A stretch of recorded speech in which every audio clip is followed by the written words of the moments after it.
इस शरीर की रोमावली में 3.5 करोड़ रोम छिद्र इस मनुष्य के जो शरीर में है, और उस शरीर के अंदर जो 3.5 करोड़ रोम छिद्र हैं, शिव महापुराण के शब्दों का संबोधन श्रवण कर कर, शिव महापुराण की कथा को श्रवण कर कर हम अपने जीवन में उतार कर केवल बाहर का स्नान नहीं कर रहे, भीतर का भी स्नान कर।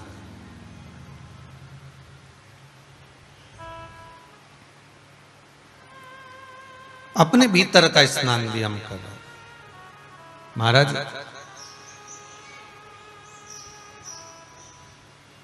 साबुन लगाकर, सर्फ लगाकर अपन बाहर से तन को तो साफ कर सकते हैं, पर भीतर का जो मन है ना, वो केवल एक शिव की कथा, राम कथा, कृष्ण कथा, भगवत चर्चा, संत चर्चा या भक्तों की चर्चा से, या भगवान के सेवा क्रम से, अनुमोदन से निर्मल हो सकती है। मेरे राघव जी, मेरे राम जी शबरी अम्बा के दरवाजे पर जाकर सबसे पहले नवदा भक्ति का ज्ञान में प्रथम बात यही कहते, प्रथम भक्ति संतन कर संगा, दूसरी रति मम कथा प्रसंगा।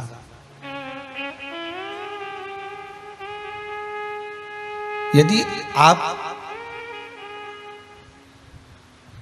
सत्संग में कहीं पहुंच गए हो, भगवान की कथा में कहीं पहुंच गए हो, भगवत चर्चा में कहीं पहुंच गए हो, और भगवान की कथा का रसस्वादन यदि आप कर रहे हो, श्रवण कर रहे हो,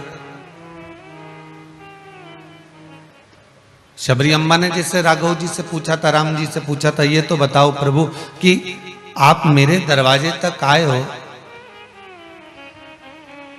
और वहां आकर भी केवल एक सत्संग का महत्व ही दर्शा रहे हो कि प्रथम भक्ति संतन कर संगा।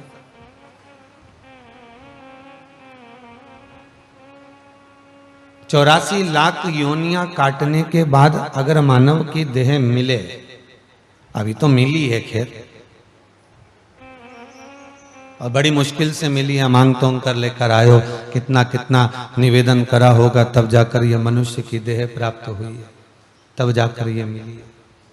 कितना निवेदन करा होगा तब जाकर यह मनुष्य का शरीर प्राप्त हुआ है, यह मानव की देह प्राप्त हुई है। और मानव की देह मिल भी गई और फिर भी हम भजन नहीं कर पाए तो चित्तवृत्ति, फिर मनुष्य देह किस काम की?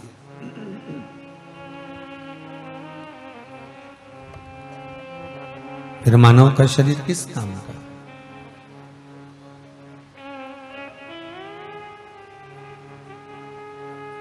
वो कहा ना कि मिलती है राम नाम की दौलत कभी कभी, होती है अपने भाग्य से शिव पुराण कभी कभी, कि दौलत को पाके तुम कभी अभिमान ना करो, दौलत को पाके तुम कभी अभिमान ना करो, दौलत को पाके तुम कभी अभिमान ना करो,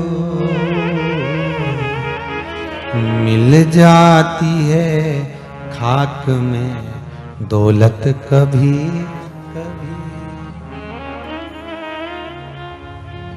मिलती है राम नाम की दौलत कभी कभी, बड़ी मुश्किल से मिलती है। लाख प्रयास कर लिया, लाख आपने उपाय कर लिया, लाख आप भगवान की भक्ति में डूब गए, कहा आपने, विचार करा आपने कि मुझे ये भक्ति प्राप्त हो जाए, फिर भी बड़ी मुश्किल से मिलने वाली।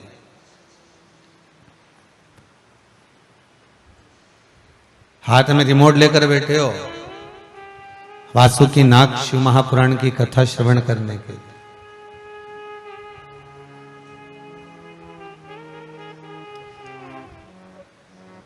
जितना फेसबुक, जितना यूट्यूब, जितना गूगल सर्च करना है सब कर लेना, पर अभी तक के शायद इतिहास में वासुकी नागशु महापुराण की कथा शायद ही कहीं सुनने को मिली हो और मिल पाए। वो तो बाबा की कृपा है, सावन का महीना है और रघुवंशी परिवार को साधुवाद धन्यवाद है जो श्रवण करवा रहा है।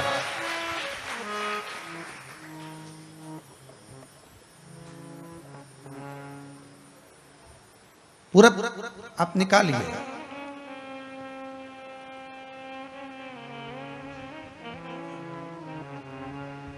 क्यों दिखते हैं स्वप्न में सर्प?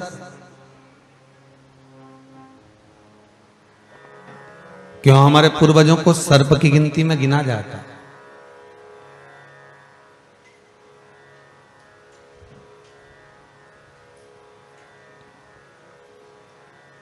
क्यों सर्प को मारने वाले को मनुष्य देह प्राप्त होने में हजारों वर्ष तप करना पड़ता है, तब जाकर कहते हैं 84 लाख योनियां मनुष्य को मिली है, पर मानव की देह आखिरी है, पर वो आखिरी देह तक पहुंच ही नहीं पाता है, फिर जन्म लेना पड़ता है, फिर किसी योनि में, फिर किसी योनि में, फिर किसी योनि में पढ़ना पड़ता है, बारंबार पढ़ना पड़ रहा है, बारंबार जन्म लेना पड़ रहा है, बारंबार जाना पड़ रहा है।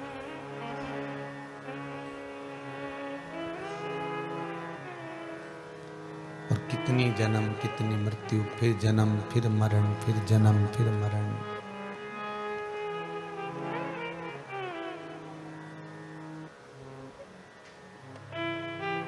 स्वप्न में सर्प दिख रहा है, सामने घर के सामने से सांप निकल गया, रास्ते से जा रहे थे सर्प निकल गया। अब आपने तो कह दिया गाड़ी चढ़ गई, और उस गाड़ी में जितने बैठे हैं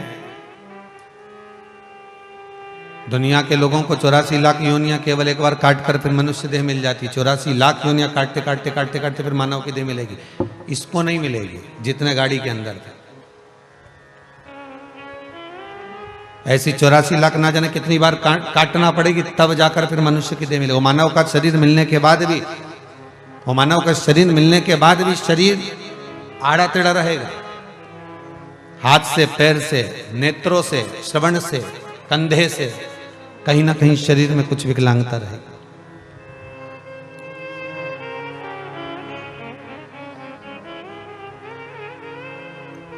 छुड़वा दिया गया, ले जाओ इसको, पकड़ कर ले जाओ, इसको कहीं दूर छोड़ देना, मारना नहीं हो,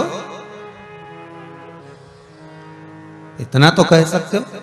फिर वो कुछ भी करे वो उसकी मर्जी, पर आप घर से जब जीव निकल गया, सर्प निकल गया और आपने कह दिया इसको मारना नहीं हो, इसको ले जाओ, छोड़ दो।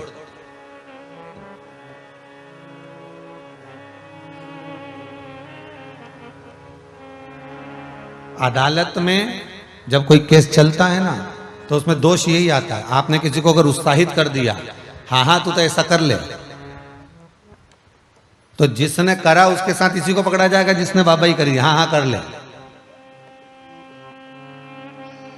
किसी ने किसी को प्रेशर दे दिया, उसने कुछ कर लिया, तो उसी को पकड़ा जाएगा जिसने प्रेशर दिया। मरने वाला तो मर गया, करने वाला तो कर गया, पर इसको उत्साहित किसने करा?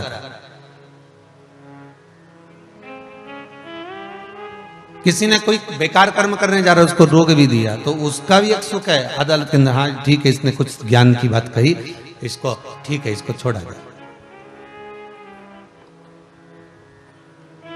पर सामने भवन में, घर में, परिवार में, कहीं खेत खलियान में कहीं दिख भी गया सर, और आपने कह दिया ले जाओ इसको मार दो, नहीं नहीं नहीं, इसको ले जाओ पकड़ कर, मारना नहीं हो, बस इतना तो कह सकते कि इसको मृत्यु ना दीजिए।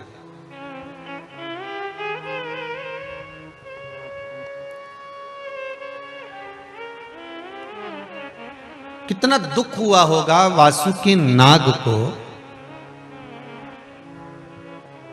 जिस समय पर माता कद्रू ने वासुकी नाग की माता कद्रू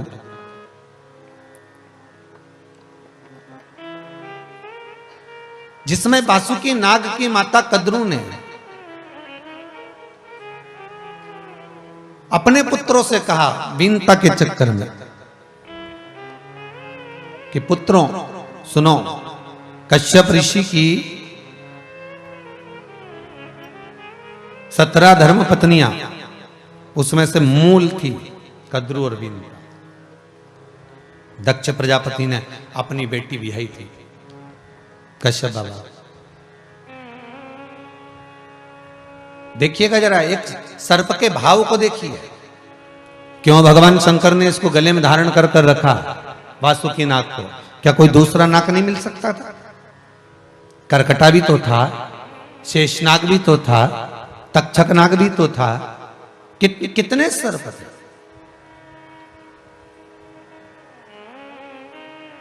पर वासुकी को धारण करने का शिव के पास सबसे मूल है कि आपका विश्वास और आपके हृदय की निर्मलता। शंकर का मूल, सबसे मूल तत्व है उसकी निर्मलता। भगवान को एक नाम से पुकारा जाता है, भोला। क्या कहते हैं शिव को? भोला। भोला का मतलब क्या होता है? उसके भीतर का भोलापन। आवाज थोड़ा बड़ा ही है, रिटर्न उसका भोलापन। भोला का मतलब होता है निर्मल, इसके भीतर पाप नहीं, इसके भीतर कपट नहीं।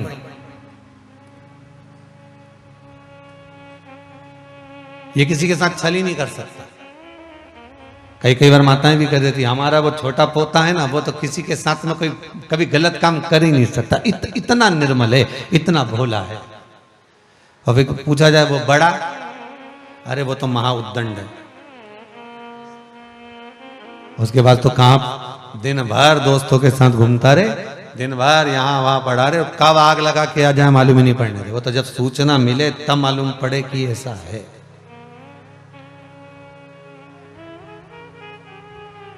कई बार कहने में आ जाता है कि इसमें उद्दंडता है और इसमें भोलापन है।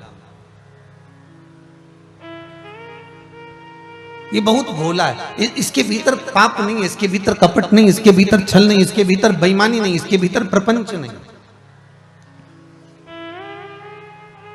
और शिव महापुराण की कथा कही ये रही है, शिव महापुराण की कथा वर्णन भी यही कर रही है कि आपके भीतर अगर कपट है, आपके भीतर अगर छल है, आपके भीतर अगर बेईमानी है, आपके भीतर अगर प्रपंच है, तो तुम शिव के कितनी भी भक्ति कर लो, शंकर प्रसन्न नहीं हो। शंकर को सबसे ज्यादा प्रियता भोलेपन में।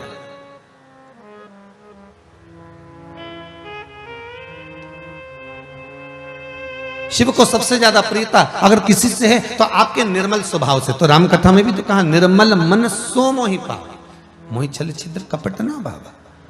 भगवान को अगर कुछ भा रहा है, भगवान को अगर कुछ प्रिय लग रहा है, भगवान को अगर कुछ श्रेष्ठ लग रहा है, तो आपका भोलापन, आपकी निर्मलता, आपका सहज स्वभाव।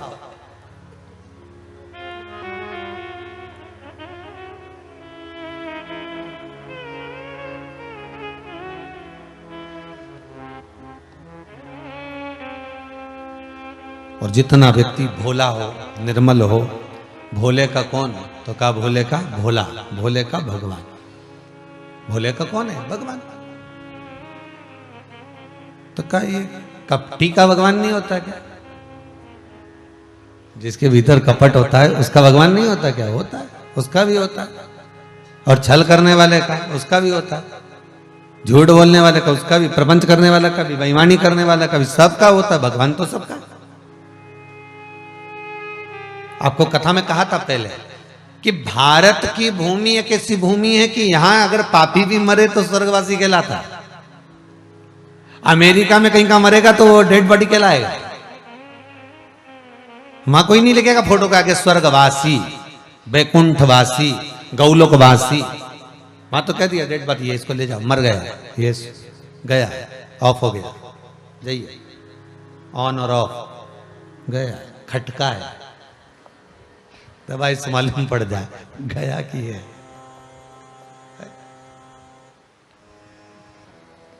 कहीं विदेशों में जाकर अगर कोई मरा तो वह कोई नहीं कहेगा कि ये स्वर्गवासी है, ये तो मर गया है, ये तो गया, ऑफ हो गया, डेड बॉडी। और हमारे यहाँ भारत की भूमि पर अगर कोई मर जाए तो कहा भले पापी है, भले मदिरा का पान कर रहा, मांसाहार कर रहा, वेश्यावृत्ति कर रहा, जुआ खेल रहा, गलत से गलत काम कर रहा, उसके बाद भी उसके फोटो पे लिखा जाएगा स्वर्गवासी। कितना गंदा काम करके मरा, गलत काम करके मरा, इसके बाद भी लिख दिया स्वर्गवासी। उसका कारण केवल एक है, क्योंकि भारत की भूमि एक ऐसी भूमि है, ये पृथ्वी एक ऐसी है, भारत की धरा एक ऐसी है, ये भारत की भूमि की रज ऐसी है कि यहाँ संत साधु सन्यासी तपस्वी साधक उपासक ब्राह्मण गुरुजन और परमात्मा और सारे तीर्थ सारी नदियां सारे सरोवर सारे कुंड सारे तालाब इसी भारत की भूमि पर आकर विराजमान हो गए। क्यों? इस भारत की धरा पर कहीं से भी निकलोगे हर कंकर में शंकर समाया हुआ है। इस भारत की धरा में कहीं से भी निकलोगे हर कंकर में गंगा का जल है। इस भारत की भूमि पर कहीं से भी निकलोगे, कहीं नर्मदा कहीं सरयू कहीं मंदाकिनी कहीं गंगा, कहीं ना कहीं उसको छू रही है, उसको स्पर्श कर रही है।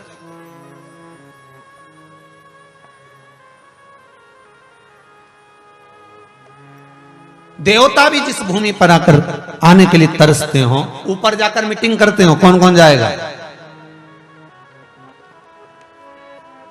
अरे भाई, जब भगवान शंकर कैलाश पर आकर विराजमान हुए तो भगवान विष्णु से पूछा गया, नारायण बोलिए क्या करना है? तो भगवान शंकर से कहा आप मृत्युलोक में पहले जाइए। देवलोक हमारे पास, वैकुंठ लोक हमारे पास, ब्रह्मलोक हमारे पास, इंद्रलोक हमारे पास, नागलोक हमारे पास, ये लोक हमारे, तो तुम्हारे पास में मृत्युलोक, आप मृत्युलोक में जाओ। तो सारे देवताओं ने विचार करा कि हम भी मृत्युलोक में जाएंगे। तो भगवान ने कहा चलो ठीक है, अगर मैं जा रहा हूं तो सब चलो। तो 33 कोटि देवताओं ने विचार करा कि हम भी जाएंगे। अब सारे देवता इकट्ठे हो गए और जाने के लिए तैयारी करने लगे। जितने खास खास देवता थे सब बस गए मृत्युलोक में। कोई वृक्ष बन गया, कोई लता बन गई, कोई पत्र बन गया, कोई पक्षी बन गया, और बाकी के देवता बच गए। अब इन्होंने विचार करा कि अब अपन क्या करें, अब अपन क्या करें, अपन को भी जाना है। तो भगवान ने कहा एक काम करो कि रज बन जाओ। इस मृत्यु लोक में भारत की भूमि पर जितनी भारत की भूमि है, ये भारत की जो धरा है, ये जो भारत की रज है, इसके कण कण में 33 कोटि देवता समाये हैं। इसलिए उसका जब स्पर्श होता है तो पापी से पापी मरने वाला भी स्वर्गवासी बन जाता है, वैकुंठवासी बन जाता है, गौलोकवासी बन जाता है। ये वो धरा है जहां का कंकर भी शंकर कहलाने लगता है। ये वो धरा।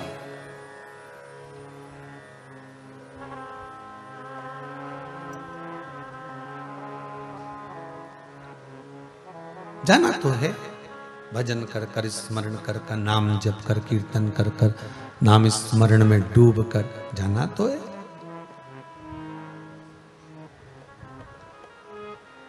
पर भगवान को भोले प्रिय, भगवान को जरा भोला भोला भगत भगवान को प्रिय है ही, अति प्रिय। एक कथा कहीं कहीं अपन श्रवण करे हैं कि एक भगत एक चोर चोरी करने गया, उसके पास में कोई वस्तु चढ़ने की नहीं मिली, अंधेरे में शिवलिंग पर चढ़ गया और शंकर के शिवलिंग पर चढ़कर ऊपर जो जलाधारी लगी थी वो चांदी की थी, उसको निकाल रहा था। निकालते ही शंकर प्रसन्न हो गए, प्रकट हो गए, मांग तुझे क्या चाहिए? उसने कहा मैं चोर हूं। भगवान बोले मैं नहीं जानता। तो चोर ने पूछा आप प्रसन्न कैसे हो गए, आप प्रकट कैसे हो गए? शंकर भगवान बोले दुनिया के लोग जल चढ़ाए, धतूरा चढ़ाए, फूल चढ़ाए, तू तो पूरा ही चढ़ गया।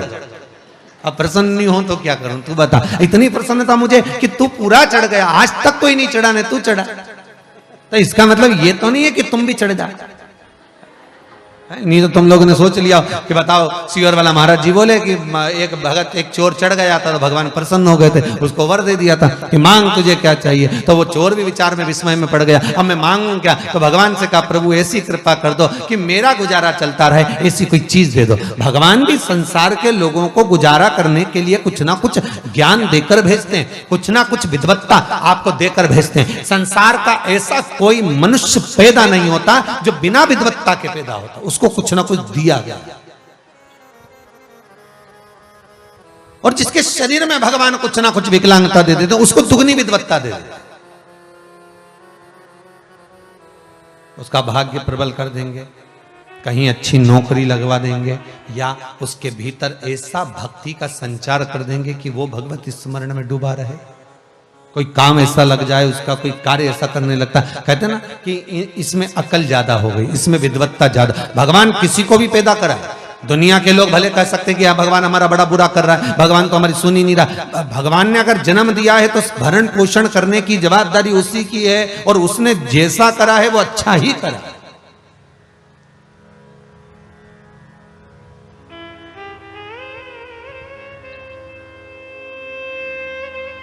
अरे वो एक कहानी बहुत पहले पढ़ी थी, आप लोगों ने भी पढ़ी होगी, आपको भी याद होगा, अगर पढ़ी होगी तो ध्यान में होगा कि एक राजा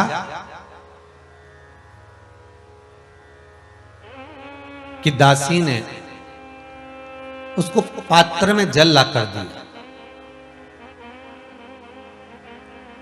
और पात्र में जब जल ला कर दिया तो पात्र की जो किन्नौर थी ना, राजा को देते समय वो किन्नौर उसके हाथ में गड़ गई और उंगली कट गई। राजा को क्रोध आया, दासी को मृत्यु दंड दिया जाए, और मैं अभी मेरे बेटे की सगाई करने जा रहा हूं, आने के बाद इसको मृत्यु दंड दूंगा, आने के बाद इसको मार दूंगा।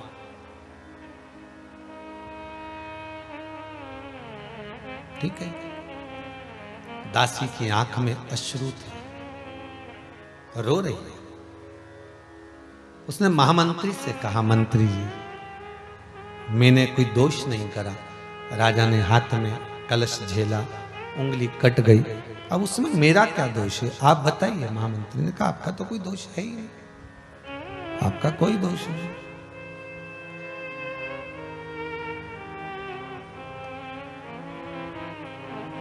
तो दोष राजा का है ना, महामंत्री जी का, राजा का भी दोष नहीं, दोष तो पात्र का है जिसमें इतनी किन्नौर थी। राजभवन में पात्र होना ही नहीं चाहिए जिसमें इतनी किन्नौर है, जिससे उसका उंगली कट गई, हाथ कट गया, ऐसे किन्नौर वाला पात्र रखना ही नहीं था।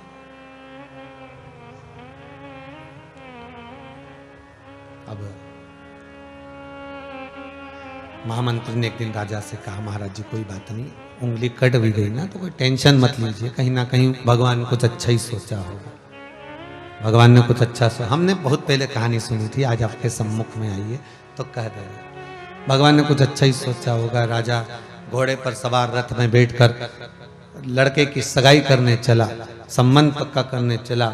जब संबंध पक्का करने के लिए जब जा रहा है, संबंध पक्का करने के लिए जब पहुंच रहा है, बीच मार्ग में जाते जाते आक्रमण हो गया,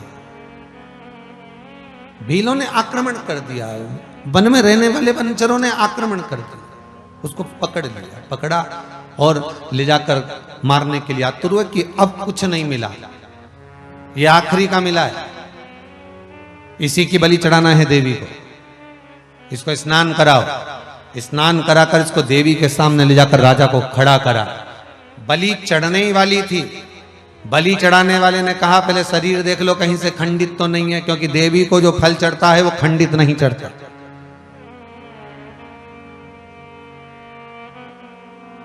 इसको खड़ा करा तो इसका शरीर देखा तो उंगली कटी हुई थी। हुजूर सरकार, इसकी तो उंगली कटी है, इसकी बलि नहीं चढ़ सकती, छोड़ दो इसको। उसको छोड़ दिया। राजा अपने नगर में पहुंचा तो दासी को तो छोड़ दिया, महामंत्री से कहा तूने कहा था भगवान जो करता है सब अच्छा करता है, अगर उंगली भी कटी है, परमात्मा जो कर रहा है सब अच्छा कर रहा है, अगर उंगली भी कटी है तो उसमें कुछ ना कुछ हमारा अच्छा हुआ होगा, परमात्मा ने कुछ सोचा होगा।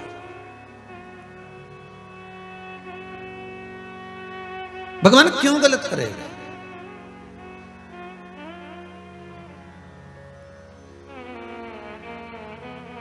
परमात्मा कभी किसी का अहित नहीं करता, हमारे कर्म। फिर वही बात आ गई, ईश्वर आपको माफ कर सकता है पर कर्म माफ नहीं करेगा। मत बुरे कर्म कर बंदे वरना पछताएगा, भगवान की आंखों से तू बच नहीं पाएगा, तू बच नहीं पाएगा। हमारे कर्म कभी हमको माफ नहीं करेगा। भाव आप रखेंगे, भगवान को मिलने में देरी नहीं। आज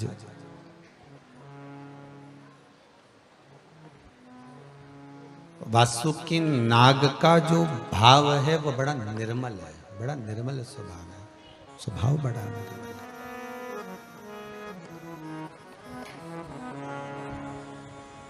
जब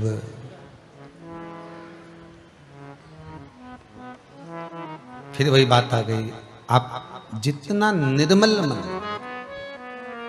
सहज, भोला, जितना निर्मल मन, भगवान वासुकी नाग ने अपनी माता कद्रू के श्राप को सुना।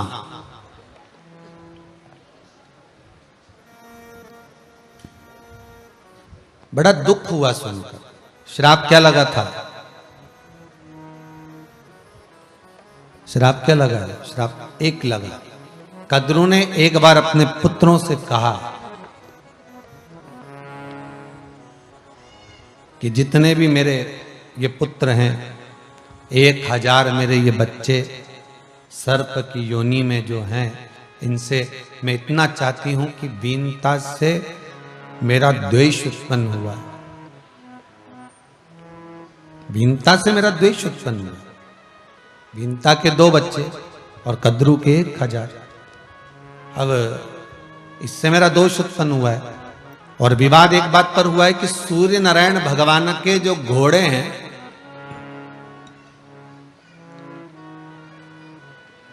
भगवान सूर्य नारायण का जो घोड़ा है,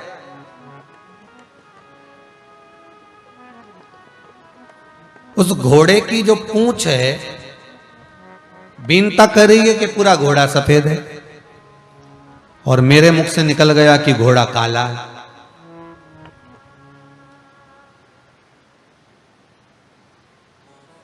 अच्छा, कभी कभी ऐसा होता है, मुख से कुछ निकल जाए ना तो उसको लिपापोती करने में वो काला करना ही पड़ता है। केवल घोड़े की बात नहीं है, अपने भी अगर निकल गया ना एक बार मुख से कि साहब वो ऐसा है और वैसा है, अब उसने कहा हम तो देख के आए, ऐसा माँ तो ऐसा है ही नहीं, अब उसको लिपापोती करने में मालूम पड़े पूरा ही काला करना पड़ता। अब भगवान भी सोचे कि गजब। अब कद्रू ने कह दिया कि वो घोड़े की जो पूंछ है वो काली है, भले घोड़ा सफेद है। कद्रू को नहीं मालूम था कि सफेद है। कद्रू ने कहा सफेद है, बीनता ने कहा सफेद है, पर कद्रू ने अपनी बात रखने के लिए कह दिया कि घोड़े की जो पूंछ है वो काली है। और बीनता ने कह दिया मैं खुद देख कर आई हूं कि जितने घोड़े रथ में लगे सब सफेद, तो उनकी पूंछ भी सफेद। अब इसने कद्रू ने अपने पुत्रों को बुलाया, सारे सांपों को इकट्ठा कर कहा तुम मेरे 1000 पुत्र हो। कल बीनता सुबह सूर्य नारायण भगवान के रथ के घोड़े देखेगी, उसकी जो पूंछ है तुम उससे जाके लिपट जाओ। तुम सब काले, जब लिपट जाओगे दूर से हम देखेंगे तो ऐसा लगेगा कि पूंछ काली। माता ने कह दिया, बच्चे सभा भर दिए। उसमें कुछ बच्चे ऐसे थे जो बीनता से भी स्नेह रखते थे। ये बड़ी मां है तो वो छोटी मां तो है ना। तुम्हारे घर में भी ऐसे बच्चे होंगे कि मम्मी कहे कि ऐसा है और तू चाची को ये कुछ मत बोलना, तो चाची को, चाचा को या जेठानी को, बड़ी माँ को कि मत बोलना। छोटी बहू कह दे कि तो बड़ी माँ को मत बोलना। तो कई बच्चों का इतना प्रेम होता है कि वो माँ के कमरे में गए और कह दिया बड़ी मम्मी, मम्मी बोल रही थी, तो तुरंत जाके कहा।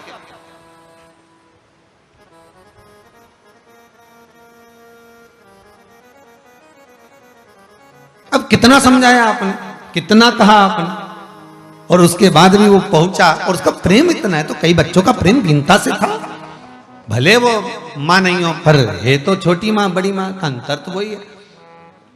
और एक ही पिता की बेटियां तो मासी भी लगे। अब प्रेम भी जुड़ा हुआ है, स्नेह भी जुड़ा, वात्सल्यता भी जुड़ी, करुणा भी जुड़ी हुई। बोले तो क्या बोले, तो मन में आया कि अब मैं, इतने में पुत्रों ने कह दिया, कुछ पुत्रों ने कहा मां हम आपका साथ इस कार्य में नहीं देंगे। हम क्यों घोड़े की पूंछ को काली करें जब सफेद है तो। इतने में माता को क्रोध आ गया और कद्रू ने क्रोध में आकर कह दिया मैं तुम्हें श्राप देती हूं, तुम माता के विमुख हुए हो। जितने मेरे कहने पर जा रहे हैं वो सब तो बचे रहेंगे, पर जो माता के शब्द का संबोधन नहीं सुनकर भी, मानकर भी नहीं जा रहे, उनको मैं श्राप देती हूं कि एक ना एक दिन तुम्हें यज्ञ में भस्म होना पड़ेगा।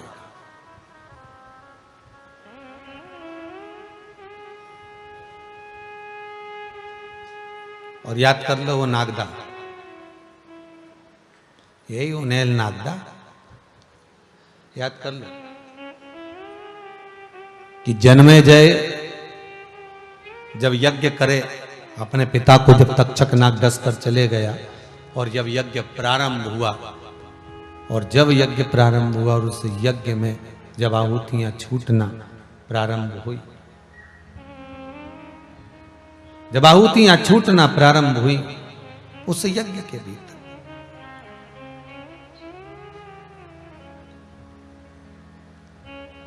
जब आहुतियां चलने लगी और आहुतियां जब डाली जा रही थी, काय की आहुति छूट रही थी? सर्प की आहुति।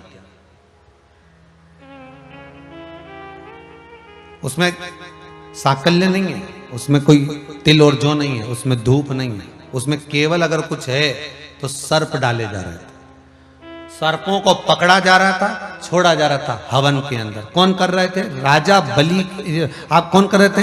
राजा परीक्षित के पुत्र जन्मेजय सर्पों की आहुतियां दे, सर्प यज्ञ कर रहे।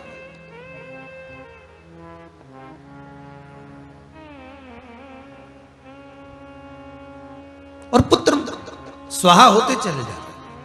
तो आज वासुकी नाग को ये दुख हुआ, शिव के गले में पड़ने वाला वो वासुकी नाग को आज दुख इस बात का हो रहा है कि ये गलती मेरी माता से हो गई, कि माता ने श्राप दे दिया। गलती इस बात की हो गई कि माता श्राप दे दी, माता ने श्राप दे दिया कि तुमने मेरा कहना नहीं माना, इसलिए तुम ये अग्नि में तुम्हें पटका जाएगा, तुम स्वाहा हो जाओगे, तुम यज्ञ में भस्म हो जाओगे, तुम विध्वंस हो जाओगे। पर दिल हृदय दुख गया, हृदय दुखा, नैनों से अश्रु बह रहा है, नैनों से जल बह रहा है, आंखों से आंसू निकल रहे हैं। और वासुकी नाग कोई श्रेष्ठ नहीं लगा। और हुआ क्या था? वही पूंछ को, सूर्य नारायण भगवान की पूंछ से जाकर जो जो सांप लिपट गए थे, पूंछ काली हो गई थी। बीनता ने कहा देखो, कद्रू बोली देखो, सूर्य नारायण भगवान के घोड़े की पूंछ सफेद है कि काली। अब वो जो सफेद पूंछ थी वो तो काली दिखने लगी।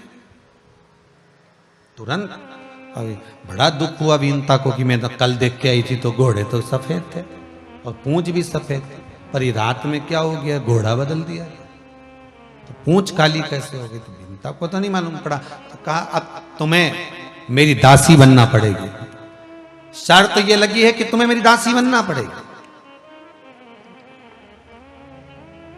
तुम मेरी दासी बन जाओ। और बीनता दासी बन गई।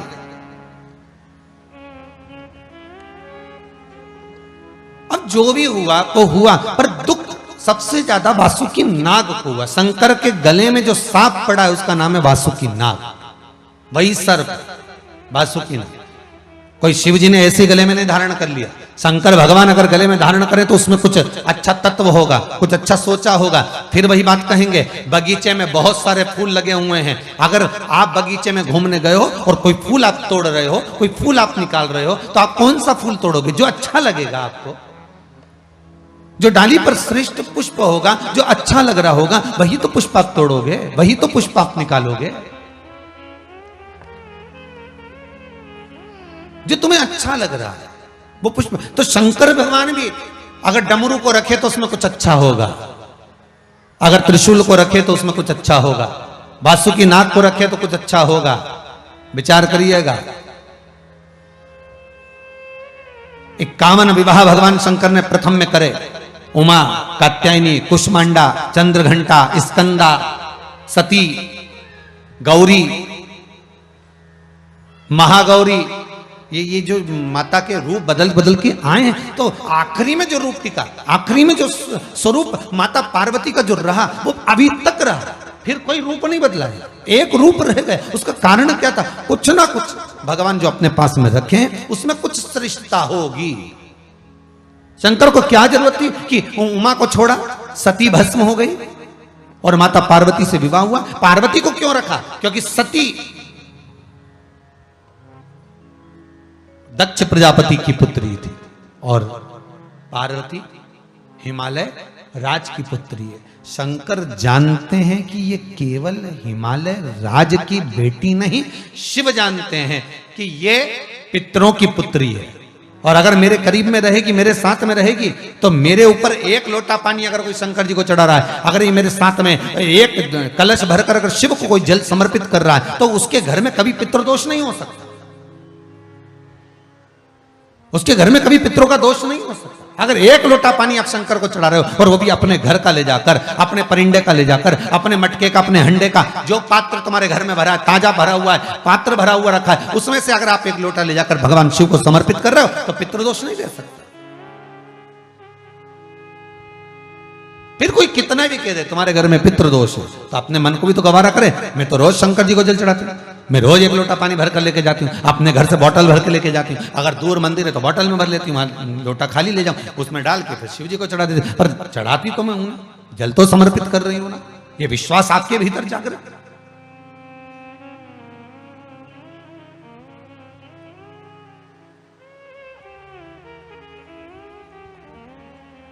शिव जी ने डमरू रखा, उसमें भी कारण है। शंकर अगर कैलाश पर रहे हैं उसमें भी कारण, अगर मृगशाला पहन रहे हैं उसमें भी कारण है, रुद्राक्ष की माला पहन रहे हैं उसमें भी कारण है, बेलपत्र धारण कर रहे हैं उसमें भी कारण, धतूरा भी पहन रहे हैं उसमें भी कारण है, 3 नेत्र हैं उसमें भी कारण है, त्रिपुंड धारण कर रहे हैं उसमें भी कारण है। शिव के संपूर्ण श्रृंगार में, शंकर के संपूर्ण श्रृंगार के भीतर कुछ ना कुछ कारण है, कुछ ना कुछ भाव।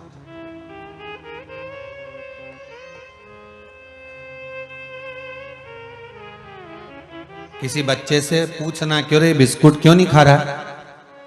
तेरे हाथ में रखा है ना बिस्कुट का पैकेट, तो तू खा क्यों नहीं रहा? अभी रखा है तो खा क्यों नहीं रहा है? अभी खाऊंगा तो कब खाएगा? अभी तो मैंने टोस्ट खाया, तो रख रखा।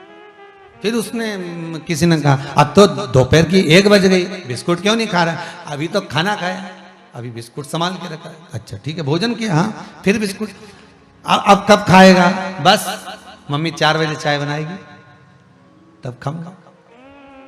उसने संभाल कर रखा, उसको मालूम है इसका प्रयोग कब करना है, उसको ज्ञात है कि मेरे को इसको कब पाना है।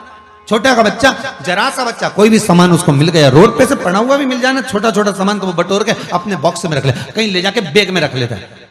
तुम कभी बच्चे का बैग, अभी तो स्कूल जा नहीं रहे, जब स्कूल खोले और बच्चों का जब बैग टटोलना, उसमें से भाटा, पेंसिल का टुकड़ा, रबड़ का, और वो नोक करा हुआ जितना छिलका वो भी भरा हुआ। अब उससे पूछो कि ये नोक करा हुआ ये छिलका क्यों भर के लाया? इसका मैं बढ़िया कुछ बनाऊंगा, कुछ ना कुछ बना, उसमें पानी मिलाएगा, फिर कुछ डालेगा, फिर उसको घिसेगा, पीसेगा, उसका क्या क्या रबड़ तैयार कर। मालूम पड़े एक बार कॉपी में फेरा पूरी काली।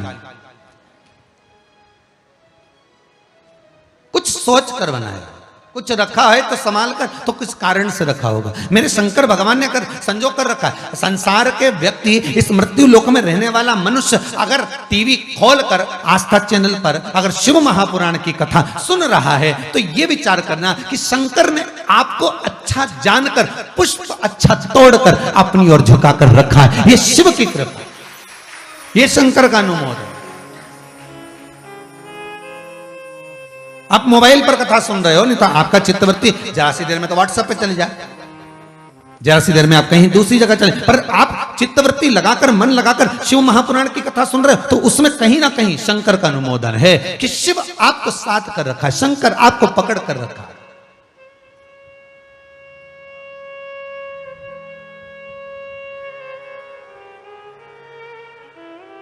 पहले के समय में मनुष्य मरता था, आत्मा भटकती थी। बोलो सही है कि गलत है?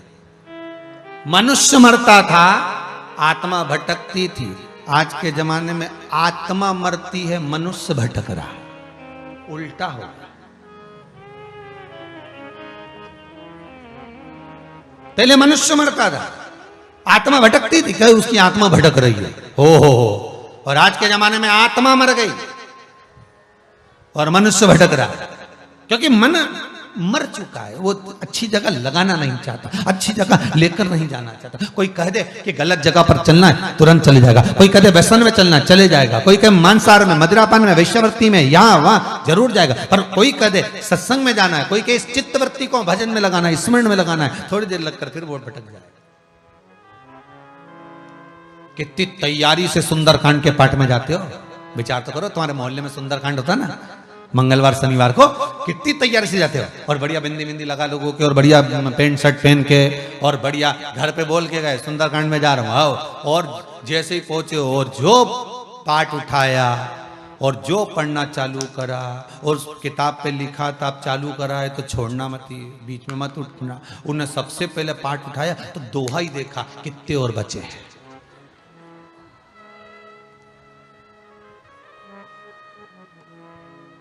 उसने पाठ उठाकर सबसे पहले दोहा देखा कि कितने बच्चे। और जो पहली बार सुंदरकांड का पाठ उठाता ना तो वो दोहा 25 बार देख लेता पलट के, कब होगा कब। अभी तो 22 पे चल रहा है, अभी तो 17 पे ही है।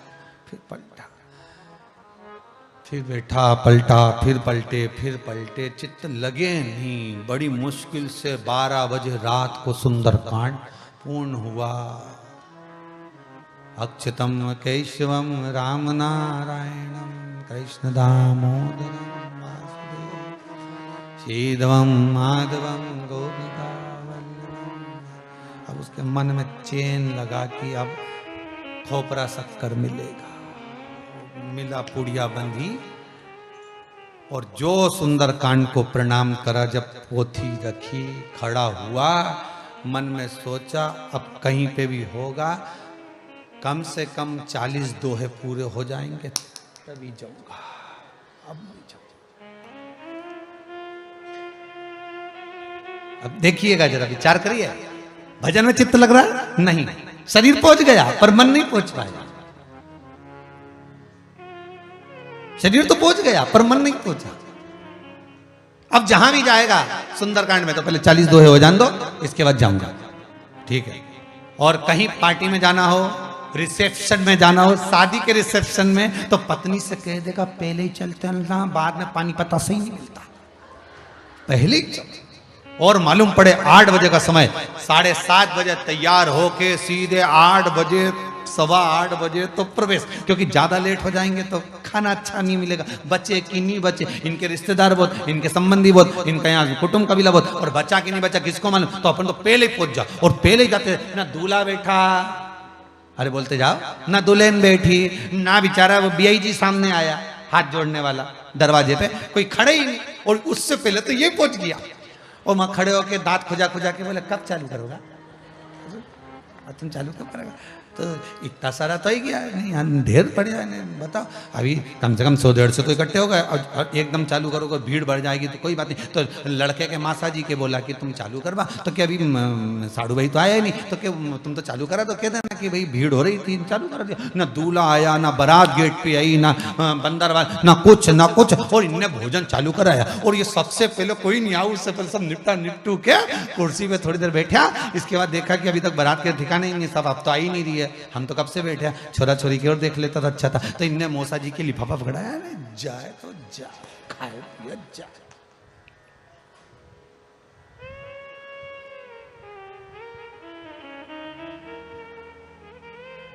अब इतने में आ गया वही बीआई जी ने, साड़ू भाई, उन्होंने कहा खाना किसने चालू करवाया। तो जो जारिया था उसने कहा तुम्हारे साड़ू भाई ने करवाया, मौसा जी ने, नहीं तो हम तो दूल्हा दुल्हन देख के जाता, हम तो आए थे। अब इनको क्या मालूम कि खावा के चक्कर में आया, इनके क्या मालूम, ये तो खाने के चक्कर में। बस जीवन यही है, जहां भजन है वहां देरी।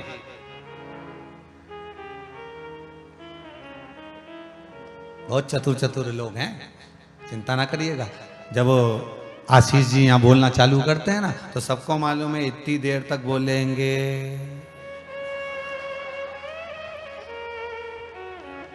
है? बहुत चतुरा हो रहे, इतनी देर तक बोलेंगे। तो जब तक तो मैं अब भी आई 2 मिनट में, और जो कोई रसोई घर में चाय माय बना बोलू क्या निपटू क्या, फिर आई और अभी घड़ी देख भी रही है, बस अभी इतनी देर हो, बस इतनी देर हो। और आज तो पहला दिन है, पोथी भी आएगी, इन्हें रघुवंशी जी लेके आए ना, इतनी देर हो। अब फिर आराम से टीवी चालू करी ना, फिर बैठ, फिर चित्त लगा, फिर मन लगा। बहुत कठिन है साहब मन को ले जाना। पहले मनुष्य मरता था, आत्मा भटकती थी, अब आत्मा मरती है, मनुष्य भटकता, दिन भर भटकता रहता। क्यों? भीतर से आत्मा मर चुकी है, विश्वास समाप्त हो चुका है, करुणा समाप्त हो चुकी है, दया समाप्त हो चुकी है, भजन समाप्त हो चुका है, विश्वास समाप्त हो चुका है, तो मनुष्य तो भटकेगा। अगर विश्वास है, भरोसा है, तो फिर मनुष्य कभी नहीं भटक सकता। भरोसो दृढ़ इन चरणन कैरो, भरोसो दृढ़ इन चरणन कैरो। अगर विश्वास है तो फिर भटक नहीं सकते, फिर नहीं।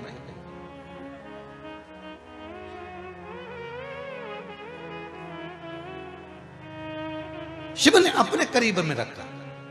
वासुकी नाग को अगर दुख हुआ है तो वासुकी नाग के दुख होने का कारण केवल इतना सा है, वासुकी नाग के दुख का कारण केवल इतना सा है कि माता ने श्राप गलत दे दिया। आज मेरे मन को ठेस पहुंची है कि माता श्राप दे दी। दया का भाव था वासुकी नाग के भीतर, एक करुणा का भाव था।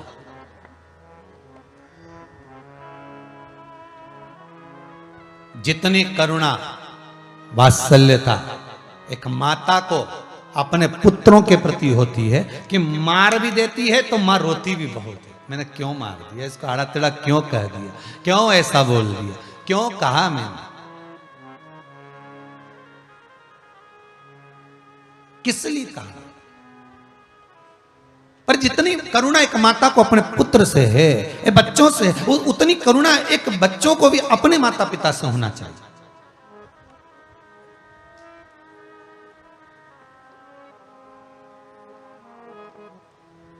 अभी 6 तारीख को,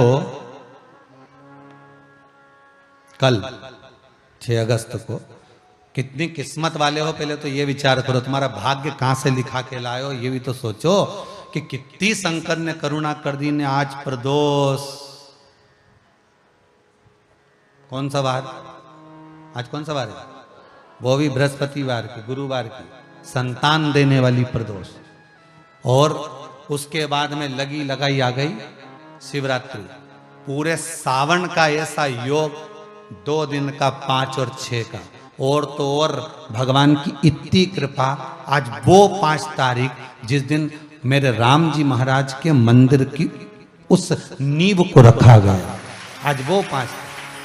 यार विचार करिए, भगवान ने भाग्य देखिए कितना प्रबल बनाया। और जितने लोग कथा सुन रहे हो, शिव महापुराण की कथा को श्रवण कर रहे हो, आपके पावन चरणों को नमन करता हूं। जितने भक्त श्रोता मोबाइल पर, यूट्यूब पर, फेसबुक पर कथा सुन रहे हैं, आपके चरणों को नमन करता हूं। आपके हृदय में बैठे शंकर को नमन करता हूं कि धन्य है आप जैसे साधक, शिव के भगत की प्रदोष, फिर शिवरात्रि। और शिवरात्रि पर भी शंकर का अनुमोदन, घर बैठकर शंकर के शिवलिंग का निर्माण करना, पूजन करना, उसकी चित्त वृत्ति को अपने हृदय में उतारना। किसी ने पूछा, गुरुदेव ये बताओ कि ये ऑनलाइन कथा, ऑनलाइन पूजन करा रहे हो और घर घर में शंकर जी का शिवलिंग का निर्माण करवा रहे हो, उसका कारण क्या है? एक कारण है उसका, अभी आपने 4-8 दिन पहले सुना होगा, एक वो यहाँ का पास का कहीं का एक बच्चा, मध्य प्रदेश का ही 13 साल का बच्चा, ना जाने कितने का कर्जा कर लिया केवल मोबाइल में गेम खेलने के चक्कर में।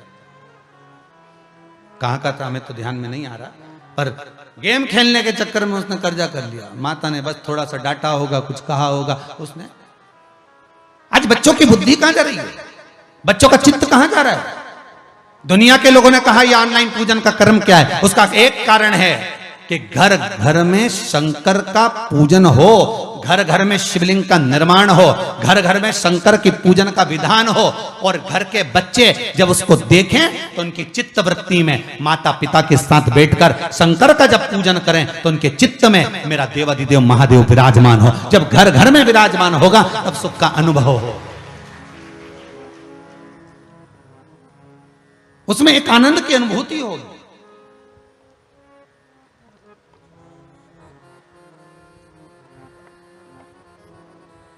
अभी कल कोई आए थे, कहाँ से थे वो, बड़वानी से, तो कह रहे थे गुरुदेव हमने विचार करा है कि हमारा पूरा गांव का लोग, किसी के बनाना आए नहीं आए तो हमारा गांव का लोग 25-30 लोग एक साथ मंदिर में बैठी जाए और शिवलिंग का निर्माण करके और हम पूजन कर लें और हमारा गांव का पंडित जी के बिठा लें। मैंने कहा इससे बढ़कर क्या सौभाग्य होगा, क्यों ना बिठाओ। जिस जगह पर ब्राह्मण के शब्द हो, जिस जगह पर ब्राह्मण के चरण पड़े, क्यों ना कर सकते हो। अगर ब्राह्मण से आपका पहचान है, ब्राह्मण आपके घर में आता हो, परिचित हो, बुलाओ, कराओ, क्या दिक्कत है। यहां से ऑनलाइन पूजन चलेगी, ब्राह्मण को आप साथ में बिठाकर क्यों ना करा सकते। यहां से जैसा जैसा बोला जाए, ब्राह्मण वहां बैठकर मंत्र बोल सकता, क्यों नहीं कर सकते। करो, शिव को जिस तरह से रिझा सकते हो। नहीं भी ब्राह्मण मिलता, मन से। कोई कहता है हमारे पास में हमको फूल नहीं मिले तो गुलाब का एक केस, फिर हमारा क्या होगा। हमने कहा कुछ नहीं, फूल नहीं है तो अक्षत तो है, लाल फूल नहीं मिलेंगे गुलाब के, सफेद के कोई तो फूल मिलेंगे, बस चंपा के छोड़ देना और केतकी का छोड़ देना, बाकी का सब फूल जो मिल जाए शंकर को चढ़ा देना। कोई के हमको कमल गट्टे नहीं मिले तो किराने की दुकान पे काला कमल गट्टा मिलता है जो हवन में डलता है, नहीं मिले तो चढ़ा। तिल्ली भी मिलती है, काली तिल ना मिले, जो मिल जाए चढ़ा देना, ना मिले उसकी जगह पर अक्षत चढ़ा देना। कई लोग ऐसे हैं जिनके पास में धन नहीं है, पैसा नहीं है, नहीं ला सकते किराने की दुकान पर से, तो उनसे भी निवेदन है, बिल्कुल टेंशन मत लेना। भोला का भगत भगवान है, भोला, बस भोले मन से तुम बस मिट्टी लाकर अभिषेक जरूर कर लेना। अब कोई बोले गुरुजी हमारे पास में सफेद मिट्टी नहीं, तो कोई क्या हमारे यहाँ पीली मिट्टी नहीं, कोई क्या हमारे यहाँ लाल मिट्टी नहीं, तो कोई क्या हमारे यहाँ काली मिट्टी नहीं, तो जो मिट्टी मिल जाए उसको लिया और उसमें बालू रेत मिला। क्या मिलाना है? बालू रेत। क्यों? बालू रेत का प्रमाण कहां लिखा है? तो उठाइए सुंदर नर्मदा पुराण। नर्मदा पुराण में मां नर्मदा जी तब साधना करने के बाद जब ब्रह्मदेव के पास में पहुंची और ब्रह्मा जी के पास में जाकर मां नर्मदा ने विनती करी, नर्मदा जी बोली ब्रह्मदेव के पास जाकर, सुनो ब्रह्मदेव, ब्रह्मा जी बोले बोलिए क्या बात है नर्मदा जी। नर्मदा जी बोली जितनी गंगा की भक्ति है, जितना गंगा का नाम चलता है, जितना गंगा का पवित्र भाव है, जितना गंगा का स्मरण है, उतना स्मरण इस नर्मदा का होना चाहिए। ब्रह्मा जी बोले दो ब्रह्मा नहीं हो सकते, दो विष्णु नहीं हो सकते भाई, दो ना तो ब्रह्मा होंगे ना विष्णु होंगे, ना दो शिव होंगे, ना दो गंगा होगी। गंगा एक है, एक ही रहेगी। होता है भले नाम बदल लो, लीलाबाई ढेर सारी हो जाए, परंतु लीला तो लीला ही है। अरे बोलो तो सही है कि गलत है? न कमला तो कमला, अब ढेर सारी कमला हो जाए, ढेर सारी लीला हो जाए, अब उसमें कौन सी बात। पर जिसकी जो लीला, जिसकी जो कमला, जिसका जो भेरू, जो बनवारी प्रसाद, उसका वो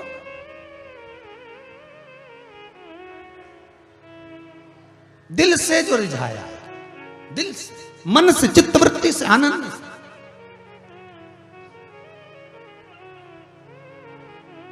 भगवान क्यों ना देगा फिर से? अगर दिल से रिझाया है तो भगवान क्यों ना देगा? क्यों नहीं? देखिए उसको मन से रिझाओगे तो दुनिया की सब वस्तु प्रदान कर देगा, दिल से। अपने बीच में आज कोई माता जी आई थी, कर रही थी गुरुदेव 18 साल तक संतान नहीं हुई गुरुजी, और बाबा की कृपा, शिव महापुराण की ऐसी कृपा हुई कि 18 साल के बाद भगवान ने संतान दी। कहीं बैठी होगी, ये बैठी, खड़ी हो ना बेटी।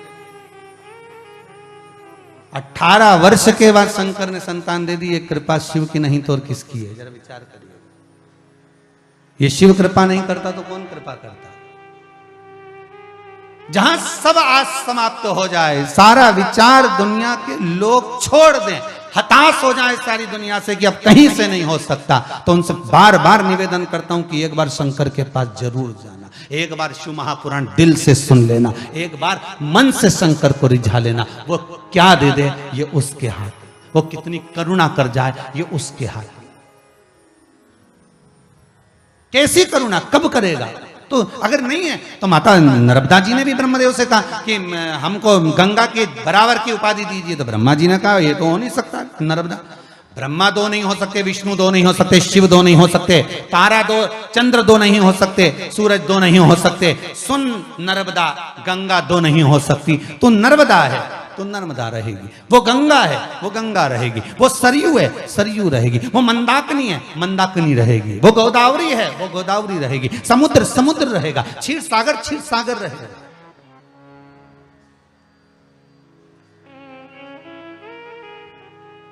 उसको कोई नहीं मिटा सकता। नर्मदा जी को क्रोध आ गया कि ठीक है अब तो मैं वर लेकर मानूंगा, और नर्मदा जी सीधे काशी चली गई, सीधे काशी नर्मदा जी पहुंच गई। और महाराज काशी में पिलपिला तीर्थ है, आप लोग कभी जाएं काशी के पंडाओं से पूछेंगे पिलपिला तीर्थ कहां है तो बताएंगे। काशी में पिलपिला तीर्थ पर नर्मदा जी पहुंच गई और गंगा की बालू रेत को नर्मदा जी ने उठा लिया और उठाकर मट्टी में मिलाकर शिवलिंग का निर्माण कर कर नर्मदा जी ने अनुष्ठान करना प्रारंभ करा। कई लोग पूछते हैं महाराज जी ये पार्थिव शिवलिंग का निर्माण करना कहां से प्रारंभ हुआ? क्यों भैया, ये मां नर्मदा खुद कर रही है। राम जी महाराज ने कौन सा शिवलिंग लेकर आए थे? उन्होंने भी तो पार्थिव बनाया था। भगवान कृष्ण के यहां जब बच्चे नहीं हुए तब स्वयं गर्गाचार्य बाबा से पूछकर शिवलिंग का निर्माण किया।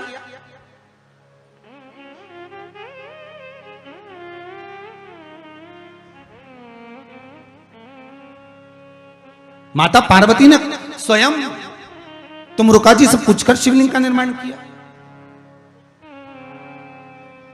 कब नहीं बना पार्थिव शिवलिंग? पार्थिव शिवलिंग का निर्माण अगर नहीं है तुम्हारे पास में सफेद मिट्टी, लाल मिट्टी, पीली मिट्टी, काली मिट्टी, जो मिट्टी मिल जाए उसको लीजिए और उसमें बालू रेत मिलाइए, क्योंकि नर्मदा जी ने मिलाकर बनाया था। पिलपिला तीर्थ काशी में बैठकर शिवलिंग का निर्माण कर कर जो नर्मदा ने पूजन करना प्रारंभ करा, जो पूजन।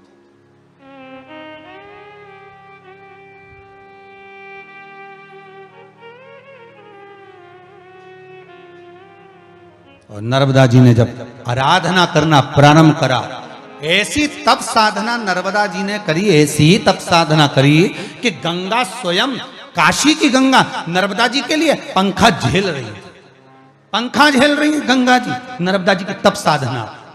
शिव महापुराण की कथा कहती है जब कोई व्रत करे, एकादशी, सोमवार, मंगलवार, बुधवार, गुरुवार, शुक्रवार, शनिवार, प्रदोष, शिवरात्रि आदि कोई व्रत करे, कोई किसी भी तरह का व्रत करे, कोई तीज, बड़ी तीज, छोटी तीज, चतुर्थी, पंचमी, कोई व्रत करे, तो यहाँ कितना सुंदर संवाद कहा कि नर्मदा जी तप कर रही हैं तो गंगा जी पंखा झेल रही हैं। शास्त्र कहता है अगर कोई व्रत कर रहा है, तप साधना कर रहा है, भजन में डूबा हुआ है, भगवान की सेवा में डूबा हुआ है, भगवान की चाकरी में डूबा हुआ है, शिव महापुराण कथा सुनने में डूबा हुआ है, तो निवेदन है उसको अर्चन देने की जगह बन सके तो प्रयास करना। पूछ लेना, मम्मी आप ठाकुर जी की सेवा कर रही हो? मम्मी आप ठाकुर जी से लाड़ लड़ा रही हो? मम्मी आप अभिषेक कर रही हो? मैं क्या सामान लाकर दे दूं आपको, बताओ कुछ लाना है क्या? उपत कर पूछो कि कुछ लाकर दे दूं मैं आपको।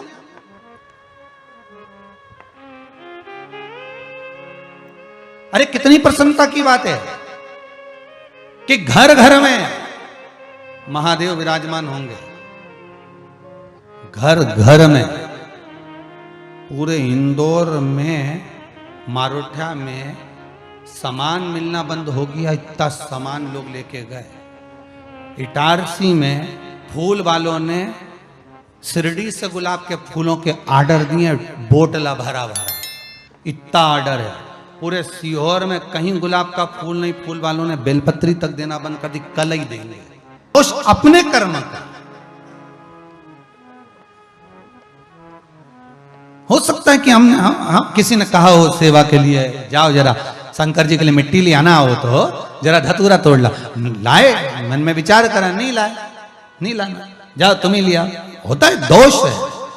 सेवा मिली है तो दिल से करो, आराधना मिली है तो दिल से करो।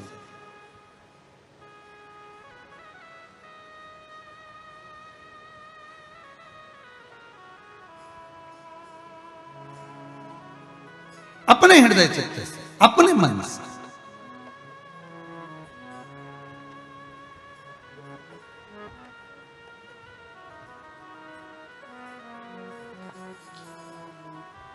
ऑनलाइन कथा में वैसे तो किसी का आना परमिशन नहीं कि आप लोग आए, अपने घर से कथा का आनंद लो।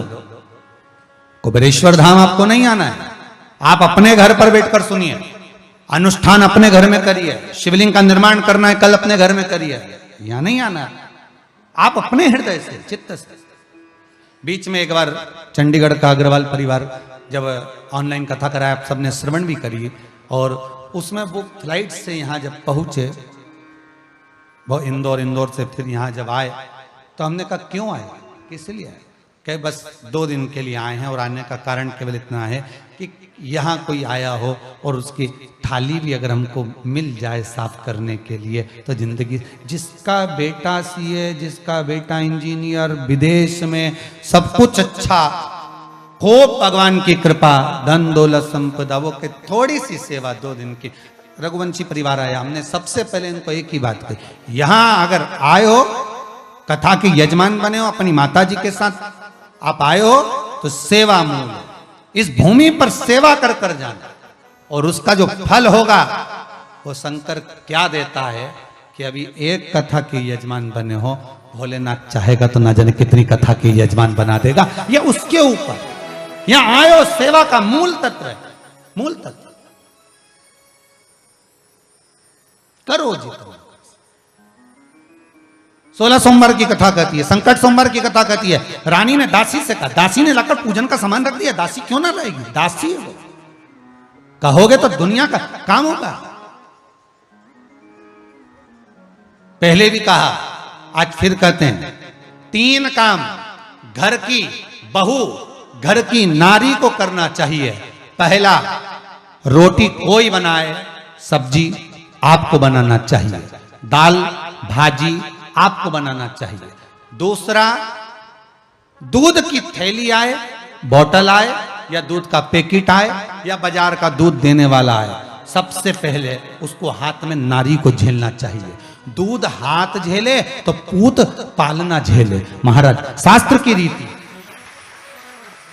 दूध का पात्र अगर गैस पे चढ़ा रहे हो, आपने पात्र में अगर दूध नहीं लिया, अपने हाथ में दूध नहीं लिया, बोतल दूध की नहीं ली, पहले जो थैली में दूध आया है वो थैली दूध की हाथ में नहीं ली, तो एक काम तो कर सकते हो, दूध को आप तप में रखो, भले बाद में नौकरानी देख ले, भले बाद में दासी देख ले, पर गैस पर, रसोई घर पर, अन्नपूर्णा पर वो दूध चढ़ना चाहिए। हिंदू धर्म की रीति है, आज भी जब घर का नया घर का वास्तु पूजन होता है तो उस घर में गैस जलाकर, चूल्हा जलाकर सबसे पहले दूध उफाना जाता है, उस दूध को तपाया जाता है, जिससे वो दूध उफनता है, गिरता है, और उसका शुभ सूचक देखा जाता है कि किस दिशा में गिरा।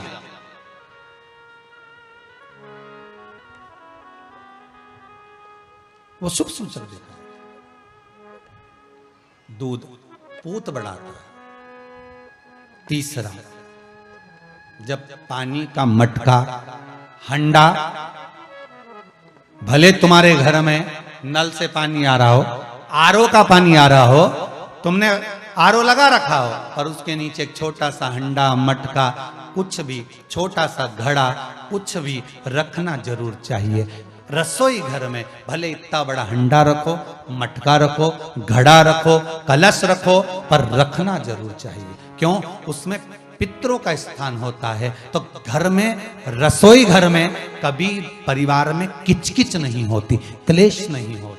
अगर हंडा भरा हुआ है, हंडा खाली होते होते जब सुबह के समय पर पानी थोड़ा रह जाता है, उस घर में जहां हंडा आधे से ज्यादा खाली हो जाता है, शास्त्र कहता है, भविष्य पुराण कहती है, जहां पानी का हंडा आधे से ज्यादा खाली हो गया, समझ लेना दूसरे दिन रसोई घर में क्लेश जरूर होगा, यह पक्का। इसलिए हंडे की सीमितता देखी जाती है। मटके को, हंडे को, कलश को आधे से ज्यादा भरकर रखा होना चाहिए, भले आधे तक भरा रहे पर आधे से नीचे नहीं जाए। उस घर में अब माताएं पूछती हैं, पंडित जी हमारे घर में बहुत क्लेश है, हमारी बहू सुनती नहीं, बहू के हमारी सास नहीं सुनती। क्लेश हो कहां से रहा है? जब तुम लड़की पसंद करके आई, उसका पांव देख के आई, 25 बार फोटो देखा, अपनी रकम तोड़वा तोड़वा के बहू को सोने की रकम चढ़वा दी, खुद ने अच्छी साड़ी नहीं पहनी, 10-10 हजार का सूट चढ़ा दिया, चुन्नी बेस, डब्बा दिया तैयार होने का, चप्पल दी नाप की, चूड़ी का नाप मंगवाया, इतना प्रेम, और घर पे आके जगदम्बा हो गई। कारण क्या है? इतना क्लेश कहां से आ गया? जब तुमने पसंद करी, तुमने देखी, लड़की वालों ने यहां देखा, लड़के वालों ने वहां देखा, जब एक दूसरे को देख के सब बात हुई है, संबंध हुआ, रात रात भर बात चली, फिर क्या हो गया? यहाँ तो रोज फोन लगाती थी, मम्मी ये वाली साड़ी तैयार कर लो। हाँ बेटा कर ले, ऐसी ऐसी बात सास और बहू में चले। चूड़ी का नाप भेज दीजिए, चोली का नाप भेज देना, और मैंने डब्बा तैयार कर लिया है, मैंने वीडियो कॉल में दिखाया, देख ले यही है। चप्पल भी लिए, ये भी लिया, चोटी भी ली, गजरा भी लिया, दुनिया का सामान लिया, शादी करी ने 2-3 लाख रुपए तो गार्डन में खर्च कर दिए, ने लोगों के खूब चटाया, 2-3 लाख रुपए खाने में खर्च कर दिए, गिफ्ट भी दिया मेहमानों को। जब इतना खर्च करा, इतनी जोरदार बातचीत थी, फिर आखिर 1-2 साल में ऐसा क्या हो जाए कि ये जगदम्बा ने ये कात्यायनी हो जाए? कारण क्या है? वो कारण तो ढूंढो। अरे बोलो तो सही है कि नहीं है?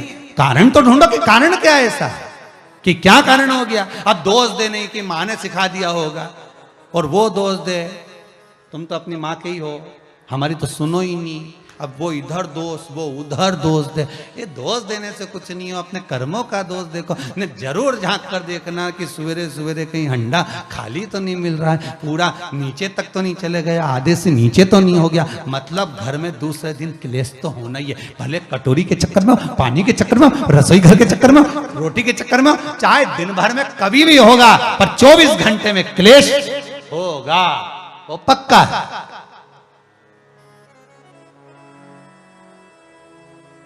थोड़ा भरा, क्यों भर कर रखा जाता है मटका? क्यों भर कर रखते हैं हंडा? क्यों कहा जाता है कि जिस समय वास्तु पूजन होता है, पितरों के लिए पूजन करी जाती है, तो हंडा भरा जाता है, नया कोरा मटका, नया हंडा वास्तु पूजन में भरा जाता है। क्यों? और जब पंडित जी सिर पे मंगवाते हैं, नारी भर कर लाती है, गृह प्रवेश होता है, भरा हुआ मटका, खाली नहीं, भरा। और जब भरवाते तो इतना भरवाते कि उसका पानी उंडेलना चाहिए, वास्तु पूजन का नियम है। जिस समय मटके को भरकर लेके आते हैं घर के अंदर, कलश भरकर लेके आते हैं, वास्तु प्रवेश करते हैं, गृह प्रवेश करते हैं, तो मटका इतना भरा जाता है, उसका पानी बाहर ढुलना चाहिए। और जब लेकर आए तो झलकता हुआ पानी होना चाहिए। नारियल रखे, आम का पत्ता रखे तो पानी गिरता रहे। पर माताएं तो अपने फैशन मेरे नहीं, डेंटिंग पेंटिंग कराए तो पानी गिर जाए तो वही नाराज हो जाए, बेचारा पंडित जी की हालत खराब कर कि तुमने इतना पानी क्यों भरा, कम नहीं भर सकता था हमारा पूरा। ये तो परंतु शास्त्र रीति क्या कर रही है, भविष्य पुराण क्या कर रही है, हमारी शास्त्र क्या कर रहे हैं कि पानी भरा हुआ जब चलता है, झलकता झलकता चले, घर में जब प्रवेश करे तो भगवान से यही प्रार्थना रहती है कि लक्ष्मी ऐसी झलकती रहे, इतनी कृपा कर दे। पर लोग, पंडित जी भी कह दिया अच्छे कपड़े पहनी बेचारी ने, पिन मिन लगाई हो, बढ़िया जोरदार पल्लू मल्लू लिए, तो अब डब्बा मब्बा भर के तैयार कर डेंटिंग पेंटिंग कर, बाद जब पानी गिरे तो कहीं तो बेचार पंडित जी भी कहे थोड़ा खाली करो पंडित जी, खाली करो। अब खाली करा, इतना भर दिया, अब वो मैंने आम का पत्ता, नारियल सब धर दिया, और ना वो झलके ना कुछ झलके, क्योंकि इसका अहंकार इतना झलके तो कलश कहीं खाक झलके।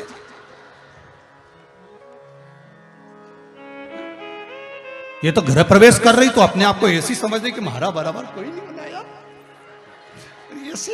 और ऊपर से के फोटो खींचना, अभी इसका अहंकार इतना झलके तो कलश के खाक झलके। अब जो झलकना वो तो झलका ही नहीं, न झुमका झलका है, और कहा मतलब का झलका है, सो झलके सो।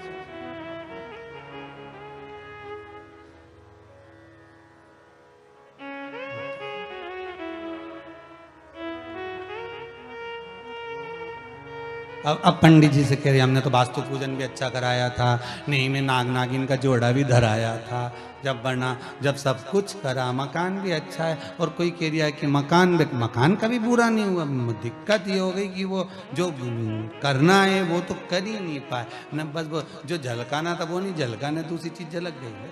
अब कई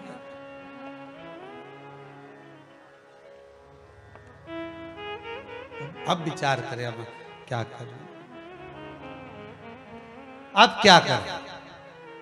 शिव महापुराण की कथा करी, इसलिए तो शंकर की कथा, शिव महापुराण की कथा ये बार बार बदल बदल के क्यों, नहीं तो एक जैसी पुराण बाजते हैं, हम भी बाजने में कहा जाए, बाजो बदल बदल के कुछ मिल जाए, आप कुछ से आपकी जिंदगी संवर जाए, कुछ ऐसा मिल जाए कि आपका घर लक्ष्मी से खाली ना हो, समृद्धि से खाली ना हो, सुख से खाली ना हो, कभी वंश से खाली ना हो, बढ़ता चले, कुछ मिले, कुछ प्राप्त हो आप।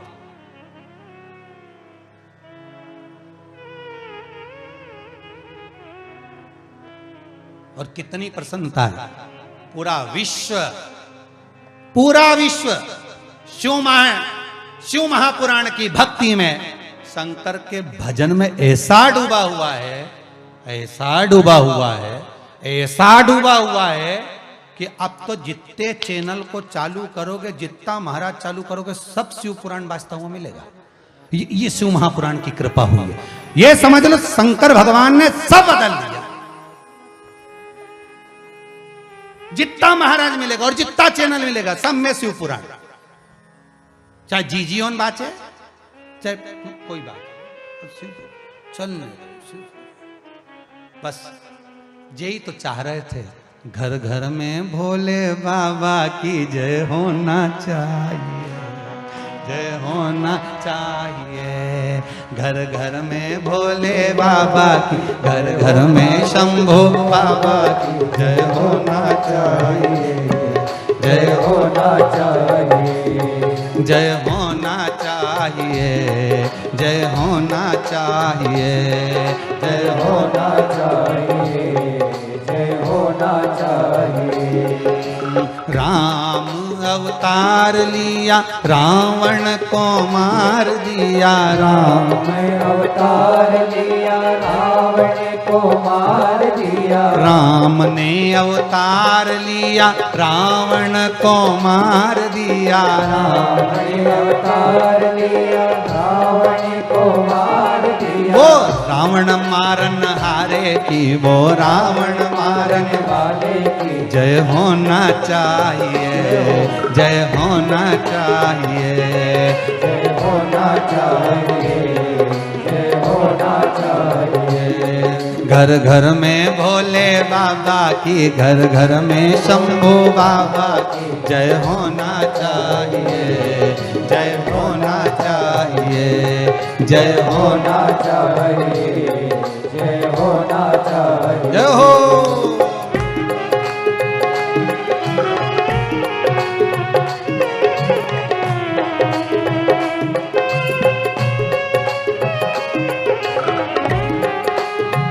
हर भोले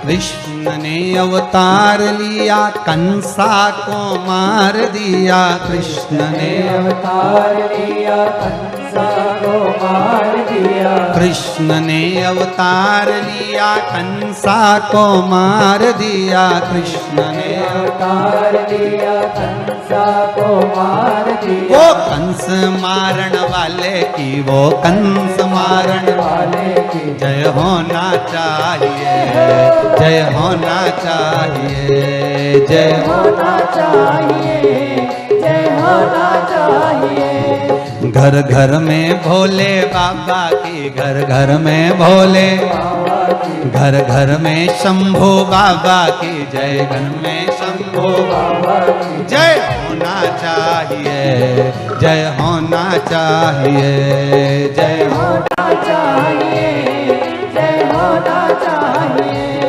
जय होना चाहिए, जय होना चाहिए, जय होना चाहिए, जय होना चाहिए। भगवान शिव की आराधना में घर घर में शंकर, हर हर महादेव, घर घर सबके घर में शिव विराजमान हो जाए, हृदय में शंकर विराजमान हो जाए। शिव कैसे भी आए, तुम्हारे हृदय चित्त नयन सब में शंकर समाए। शिव बदल सकता,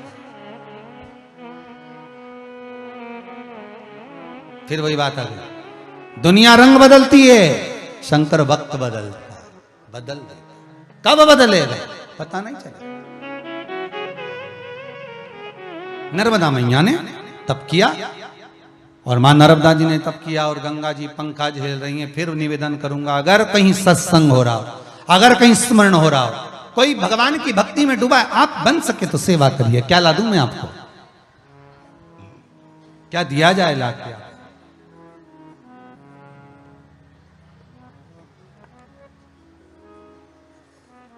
माँ ने आवाज लगाई, बेटा पूजन की थाली लिया, जय थोड़ा बेल पत्र, आओ अभी लाया, अभी गया अभी लाया। नौकर पर नहीं छोड़ना, स्वयं शिव आराधना का सुख ही वही है कि अपन स्वयं करें।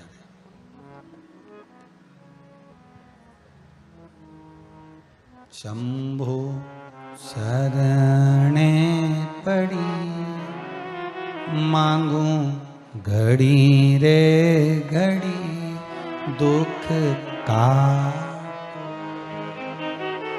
दया करी ने दर्शन हे बाबा, मैं आपकी आराधना करूं, मैं आपकी चाकरी करूं, मैं आपकी सेवा करूं, मैं आपका अनुमोदन करूं, आप मेरे दुख को काटने वाले हो।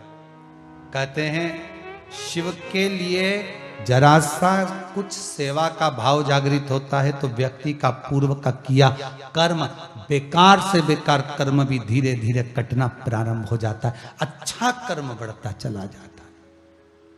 बेकार कर्म घट रहा है, अच्छा कर्म बढ़ रहा है।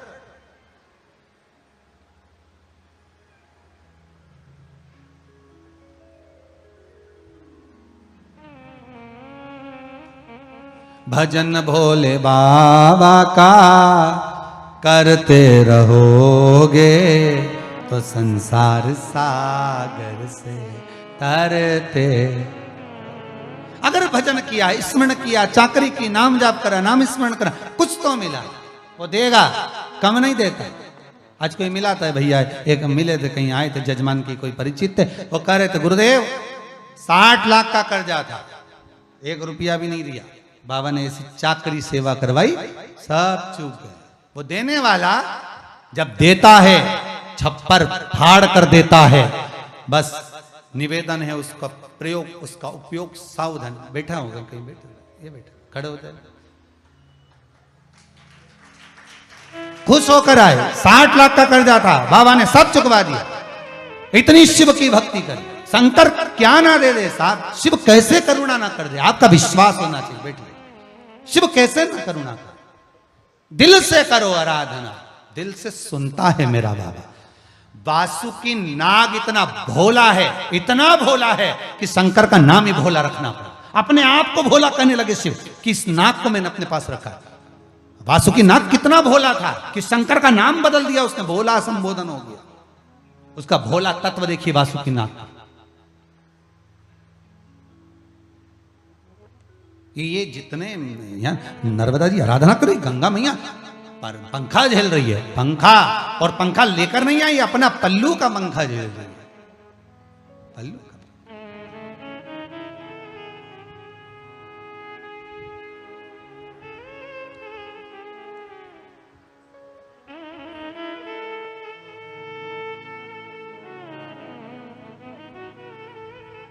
ये पल्लू का जो पंखा होता है ये कोई साधारण नहीं होता हो। माँ का जो ये आंचल, ये पल्लू, ये चीर, कोई साधारण हुआ है क्या? कोई साधारण चीर था जो गोपियों ने कितना भाव व्यक्त किया, जरा देखिए तो सही। जब पूतना ने भगवान कृष्ण को, जब भगवान कृष्ण को दूध पिलाने के लिए आई, विष पिलाने के लिए आई, और पूतना के प्राणों को भगवान ने हर लिया। तो कोई पूतना के प्राणों को भगवान ने वहां गोकुल में तो नहीं आ रहा, क्योंकि भगवान को मालूम था ये पूतना कितनी विकराल है। अगर इसने अपना असली रूप रख लिया और यहां मर गई तो यहां का तो सारा मकान उनके तोड़ देगी ये भाई। जब ये नीचे गिरेगी और ये भाई नीचे गिरी तो ये कजन कितने के निपटा देगी। तो भागवत जी में सुना है कि नहीं सुना आप लोगों ने? तो पूतना को फिर भगवान स्तनपान करे, पूतना असली स्वरूप धारण करी, राक्षसी देह धारण कर कर भागी, आकाश मार्ग की ओर भागी। भगवान क्यों भगा कर ले जा रहे? भगवान को मालूम है ये गोकुल में गिर गई तो पूरा गोकुल के निपटा देगी दादा। वृंदावन गोकुल बरसाना सब साफ कर देगी। तो भगवान इसको जंगल में देगा, वन में। और जब पूतना के प्राणों को हरा, पूतना धराशायियों के नीचे गिरी।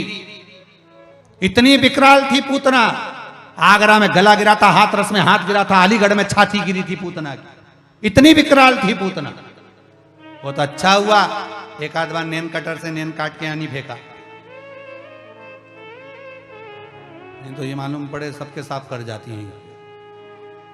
अच्छा पार्लर मार्लर नहीं जाती थी, नहीं तो नेन कटर काट एक नेन कटा हुआ कहीं इंदौर में फेंक देती नहीं, या सीओर में फेंक देती नहीं, दिखता ही नहीं बाबड़ा, दिखे ही नहीं कान में। वो तो अच्छा हुआ कहीं घूमने भी नहीं जाती थी सज धज के, नहीं तो पांव धर देती तो ही निपटा जाता। इतनी विकराल आड़ी पड़ी थी। यशोदा मैया बोलती है मेरे बेटे को बचाओ, छुड़ाओ। स्तनों के मध्य मेरा ठाकुर, मेरा कृष्ण थे, स्तनों के मध्य मेरे भगवान। और यशोदा जी करे मेरे बेटे को बचाओ। पूरे ब्रजमंडल की निसेनियों को, सीढ़ियों को बांध बांध कर लगा दिया, तो पूतना के शरीर पे नहीं चढ़ पाए थे। आड़ी पड़ी थी तो इतनी बड़ी थी, खड़ी हो गई होगी तो कहां गई होगी, सोचिए। यशोदा जी रो पड़ी, मेरा बेटा कैसे नीचे आएगा। यशोदा जी ने अपना चीर उतार कर दे दिया, गोपियों ने अपना चीर दिया, बांध कर एक ग्वाले के हाथ में देकर जो फेंका, पूतना के कान के बाले में उलझ गया। तब एक ब्रजवासी ऊपर चढ़ा, चढ़कर कन्हैया को लेकर नीचे आया। श्रीमद् भागवत कहती है ज्ञान और वैराग्य की कितनी भी सीढ़ियां लगा लो, निसेनियां लगा लो, मेरा ठाकुर नहीं मिल सकता। अगर मेरे कृष्ण को पाना है तो भक्ति का चीर बांधना पड़ेगा, तो भगवान मिल जाएगा। वही ब्रजवासियों ने, वही ब्रजवासियों ने कर भक्ति के चीर को जब बांधा तो कृष्ण गोदी में थे, यशोदा मैया के भी और उस ब्रजवासी। अब हम तो ज्ञान की निशानी लगा रहे हैं, पोथी पढ़ पढ़ जग मुहा, पंडित भयो ना कोई। हम ज्ञान की निशानी लगा रहे हैं, हम ज्ञान की निशानी लगाकर सोच रहे हैं ऐसा होगा, ऐसा करेंगे, ऐसा विचार करेंगे। अरे ज्ञान की निशानी कितनी भी लगा, भगवान नहीं मिलेगा। हाँ, भगवान को पाना है, भक्ति निर्मल मन सो मोहि पावा, मोहि छल छिद्र कपट ना भाव। मन तो साफ करो जी, घर में तो रोज पोछा लगाओ, ने झाड़ू लगाओ, सब कुछ लगाओ, पर ये हृदय की झाड़ू पोछा भी तो होना चाहिए। बस इसका तो एक ही टाइम है, जैसे काम वाली का टाइम रहनी, सुबह 9 बजे आए सब साफ कर जाए, उसी तरह मन में पोछा लगाने के लिए सियोर वाला महाराज भी 2 बजे आए, सब पोछा लगा के चले, सब पोछा। काम, लोभ, विषय, वासना, शक्ति, तृष्णा, सब पोछा लग गया। दूसरे दिन तक एकदम क्लीन। अब बेटा कुछ भी कह रही, बहू कुछ भी कह रही, ये तो अलमस्त बेटी। तो बहू भी के ना जाने इनको क्या हो जाता है। सियोर वाला महाराज शिव पुराण बाचे और इनकी सुध चली, कहीं नहीं, पोछा लग गया, साफ कुछ नहीं दिख रहा। मुट्ठी बांधे आया, जग में हाथ पसार, क्या लेकर आया, क्या लेकर नहीं, लेकर तो जाएंगे रे, ऐसा हो ही नहीं सकता। भले फ्रिज नहीं ले जाए, न गाड़ी घोड़ा नहीं ले जाए, पर ये तो पक्का है जो हमने दान करा, जो हमने पुण्य करा, जो हमने सत्कर्म करा, घर में बैठकर जो शंकर का शिवलिंग बनाकर आराधना कर रहे हो, मंत्र जाप कर रहे हो, नाम जाप कर रहे हो, स्मरण कर रहे हो, भजन कर रहे हो, कीर्तन कर रहे हो, ये कौन लेकर जाएगा? पड़ोसी? फिर कोई भेरू? अपना अपन लेकर जाएंगे, खुद खाएंगे, खुद का पेट भराएगा, दूसरा खाएगा उसका। इसलिए निवेदन, खाना ना छोड़ा, पीना ना छोड़ा, हरि भजन काहे छोड़ दिया। क्यों छोड़े हम नहीं छोड़े, हम तो जपेंगे। कई लोग तुमसे भी कहीं, एक माता जी ने कोई ने प्रश्न करा था, कल शिवरात्रि है तो हम शाम के पूजन करेंगे तो सुबह से कहीं नहीं खाएं। तो हमने कहा तुम तो खाओ पर प्राण मत खाओ। मना क्यों करे, तुम्हारी मर्जी पड़े तो तुम व्रत करो, नहीं मर्जी पड़े मत करो। पर ऐसा व्रत मत करना कि मालूम पड़े बीपी ऊंचा नीचा हो जाए, शुगर ऊंची नीची हो जाए, तुम हॉस्पिटल में पड़ी रहो, शाम को 7 बजे बहू शंकर जी की पूजन कर रही हो और तुम हॉस्पिटल में से कह रही हो काली मिर्ची मेरी भी चढ़ा दे। तो ऐसी नहीं चाहिए। तो तुम भी चढ़ाओ अपनी हो, परंतु ऐसी नहीं चाहिए। मालूम पड़े तुम्हारी चित्त वृत्ति वहां लगा और हम कह दे कि व्रत करो और तुमसे बने नहीं। और मालूम पड़े एकादशी का व्रत करा एक दिन पहले, दूसरे दिन हमारी प्रदोष आ गई, तीसरे दिन ये महाराज बचाता तो शिवरात्रि करा दी। अब मैं कहीं ऊपर जाऊं कि नीचे आऊं? तो ऐसा नहीं चाहिए। तुम तो अपने करो सो करो, पर शंकर जी की आराधना करो। तुम तो शिव जी का शिवलिंग बनाओ ने, पूजन करो, कहीं नहीं जाए। तुम तो खूब बकरी जैसे चरो ने एकादशी करो, कोई मना नहीं। तुम तो बढ़िया चिप्स ने, साबुदाना ने, बर्गर ने, मगर सब फ्रिज पे, कूलर पे, वॉशिंग मशीन पे सब दूर धर दो अच्छी जोरदार, जहां से निकलो वहीं चिप्स चरो, पर तुम एकादशी करो। उसमें कहा तुम तो सब खाओ पर भगवान का भजन। फिर वो पहले वाली कथा याद आ गई, प्याज खाऊंगा पाप लगेगा, लहसुन खाऊंगा पाप लगेगा, दूसरे की रिश्वत खा गया, पैसा खा गया, धन खा गया, पाप नहीं लगा? प्याज में लगा, लहसुन में लगा, मोबाइल सेट का लिया बाजू में से, पाप नहीं लगा? उसमें नहीं लगा, प्याज में लगा, लहसुन में लगा। तेरा क्या होगा रे कालिया? विचार तो करिए, होगा क्या? अरे पाप ढूंढने गए थे, पुण्य ढूंढने गए, थोड़ा अच्छा ढूंढिए, सुख मिलेगा। भीतर से ढूंढोगे आत्मशांति। पोछा लगाया 2 बजे से 5 बजे तक, कुछ नहीं करा। काम वाली बाई भी टाइम पे आती है, भागवत शिव पुराण भी टाइम पे हो, 2 बजे चालू होगी, सब पोछा लग जाएगा हृदय में, सब साफ, सारे जाले निकल गए। पहले ऐसे ही पूजन करते थे, मंदिर कई लोटा भर भर के मंदिर को चढ़ा देते थे, अब तो घर से ले जा रहे, जाले निकल गए, झाड़ू मारिए, सब साफ। पहले ऐसे ही बेलपत्री चढ़ा दे, पहले तो मालूम ही नहीं था समी पत्ता क्या होता है, जब से मालूम पड़ा समी का पेड़ ही नहीं मिल रहा है, जाले निकल गए, जाले। पहले मालूम ही नहीं था कि शिवलिंग सफेद मिट्टी का, पीली मिट्टी का, लाल मिट्टी का, काली मिट्टी का बनता है, हम तो एक जैसा ही बना देते, जाले निकल गए, बनता है। ये पोछा ही तो लगा है, पोछे के सिवा क्या लगा है? पहले मालूम ही नहीं था शंकर भगवान के 13 बच्चे, हम तो सोचते थे बस छोरा ही छोरा दिखे, छोरी कहां से आई दिखे, जाले निकल गए।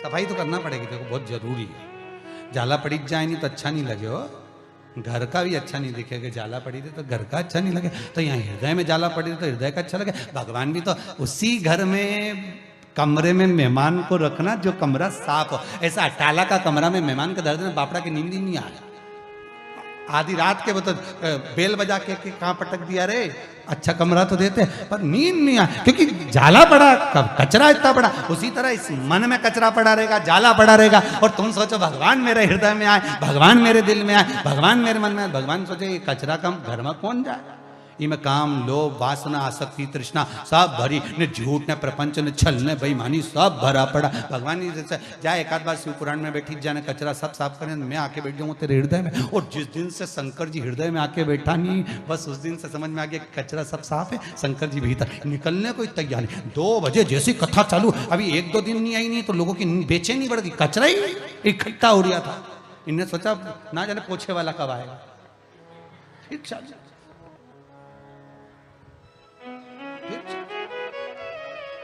सफाई करना पड़ेगा।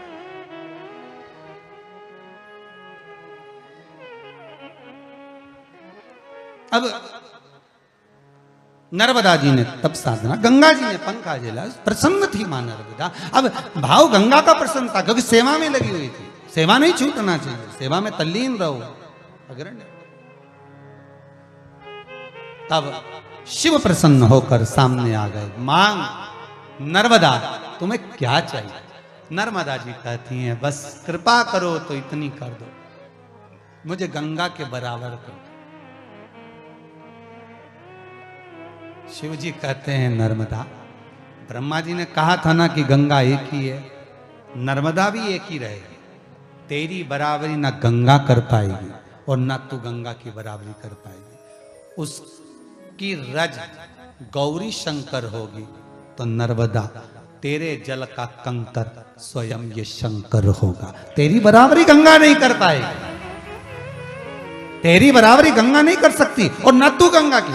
जो एक लीलाबाई ये भले नाम चेंज, भले बहुत सारी लीलाबाइयों पर उसके जैसा स्वभाव नहीं होगा।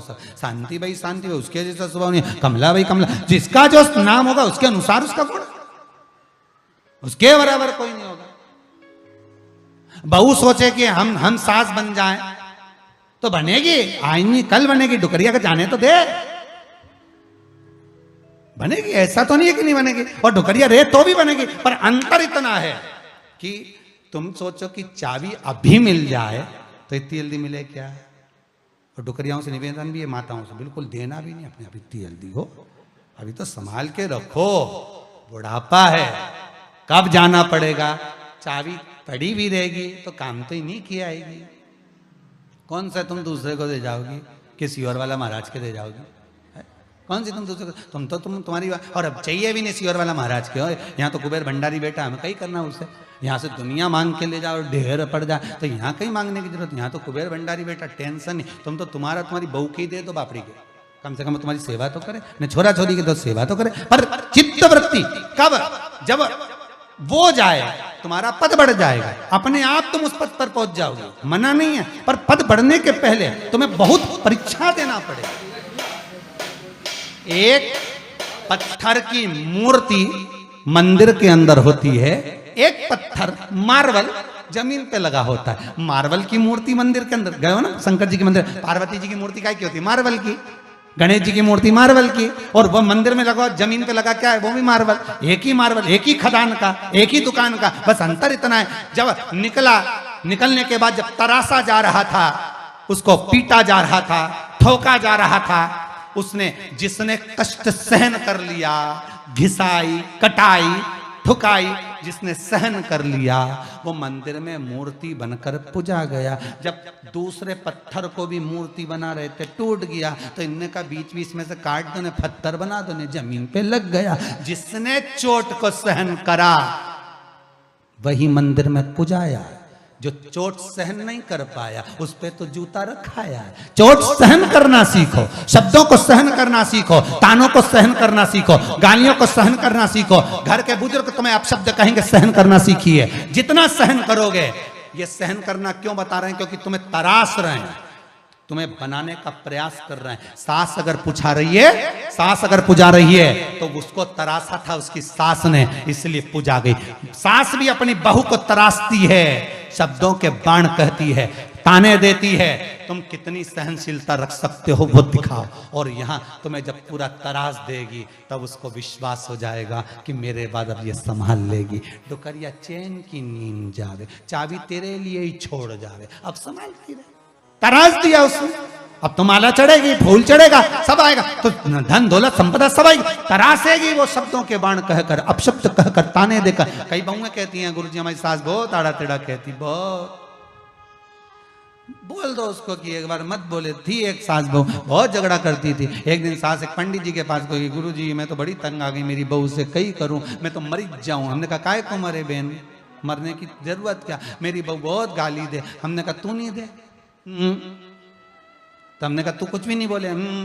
कुछ भी नहीं, बिल्कुल, मैं तो चुप रहूं। तो मैंने कहा चुप रहे तो एक काम कर, तेरी बहू को 10 दिन में सही कर दूं। ले, इतनी बड़ी एक अंदर से सुपारी मंगवाई, मंगरोल सुपारी इतनी बड़ी, कह दी ये 10 दिन तक तेरे मुंडे में रखना, बस खाने के टाइम निकालना, इसके सिवा मत निकालना। रखी रे, रात के सोता समय वो भी धरी ले तू, तो बस खाने के टाइम निकाल दे। इतनी बड़ी सुपारी दे दी, पूजन वूजन करी सो तो पुजारी सुपारी दे दी, वो बाने सुपारी। 10 दिन मत बोलना, बस बहू तो तेरे पाँव पड़ेगी, धोख लगाएगी, तेरे को प्रणाम करेगी, रोटी गरम गरम देगी। 4 दिन 5 दिन में अच्छी हो जाएगी, बस मुंडा से निकालना मत सुपारी। नहीं निकालू, वो उन्हें मुंडा में सुपारी रख ली ने, जो गई कुबेरेश्वर महादेव से मुंडा में सुपारी धर के बड़ी सारी। अब बहू के लगा कहीं गठान मठान तो नहीं होगी डोकरी। अभी तो यहाँ भरी सुपारी पहुंच गई। अब ये तो जाए और चुपचाप बस। अब बहू को, बहू ने कोई सब्जी वब्जी ज्यादा बना दी होगी, वो फेंकने चली गई, ज्यादा बन गया खाना। तो इसको गुस्सा तो खूब आया, पर मुंडा में तो सुपारी उसी को कतर रही। सुपारी भी बड़ी साली पेटी कतर रही अंदर से, गुस्सा तो खूब आया। एक दिन निकल गया, दूसरा दिन, अब बेटी बहू ने पूछा क्या बनाऊं?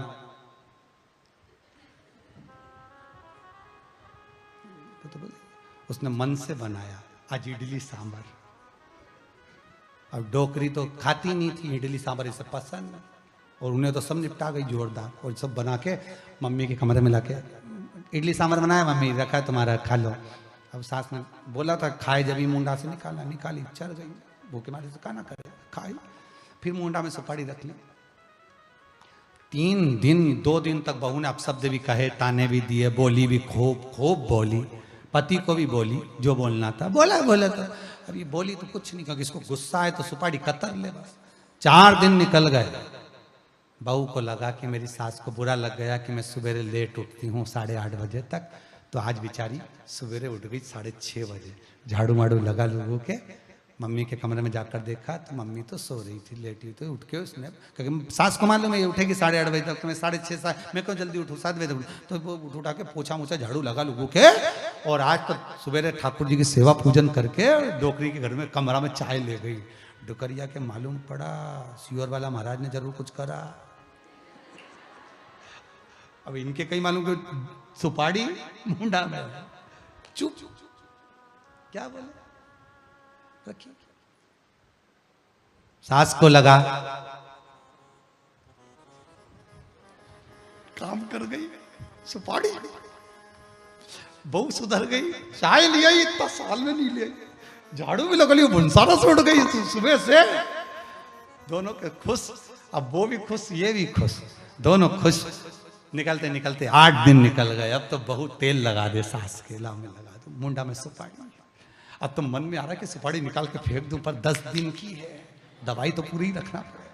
10 दिन खूब प्रेम से। अब बहू ने कहा मम्मी मैं गाड़ी चलाना सीख गई, चलो पीछे बैठो, मैं तुमको बाजार घुमा ला। हड़ताली का ती जा रही है तो साड़ी माड़ी दिलाई, साड़ी माड़ी दिलाई के लोग भुड़ा के और लाई लाई सब आ गई। अब बस गाड़ी चढ़ाते चढ़ाते पल्लू भी उड़ जाए तो तुरंत सास उसका सिर पर पल्लू भी डालते। बहू को बड़ी खुशी हो, हमारी डुकरिया कितना मेरा ध्यान रखे। और साड़ी दिलाई इसने, पैसा दिया डोकरी ने, फिर भी खुश, कोई दिक्कत, बढ़िया प्रसन्न हो रही ना। तो बहू सुधर गई तो प्रसन्नता कितनी आए। 10 दिन निकला, सीधे महाराज जी के पास पहुंची, सुपारी दी। गुरुजी बड़ी कृपा हुई, हमारी बहू तो 5वें दिन ही सुधर गई थी। महाराज जी बोले बहू नहीं सुधरी, तू सुधर गई। मुंडा से बोलना कम कर देनी तो आधी लड़ाई तो खत्म।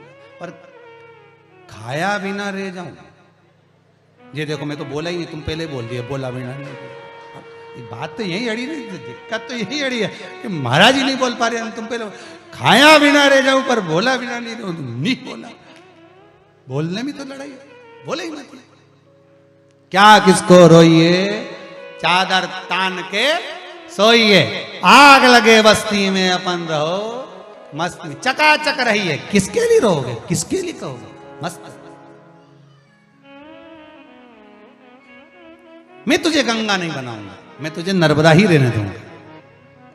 मैं गंगा को नर्मदा नहीं बनाऊंगा, मैं उसको गंगा ही रहने दूंगा। पर वचन देता हूं नर्मदा, तेरा कंकर शंकर होगा, तेरे कंकर में शंकर समाहित होगा।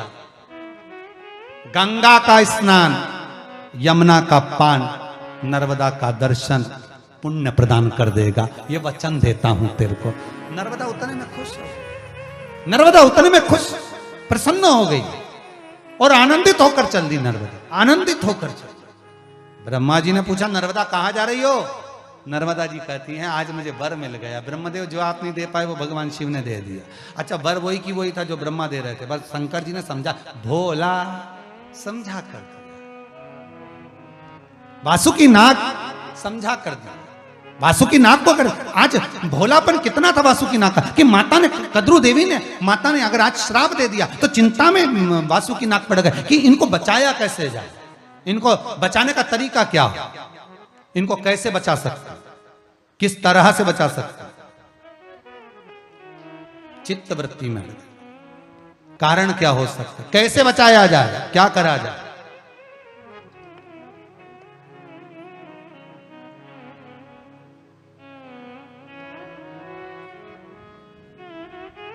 कहा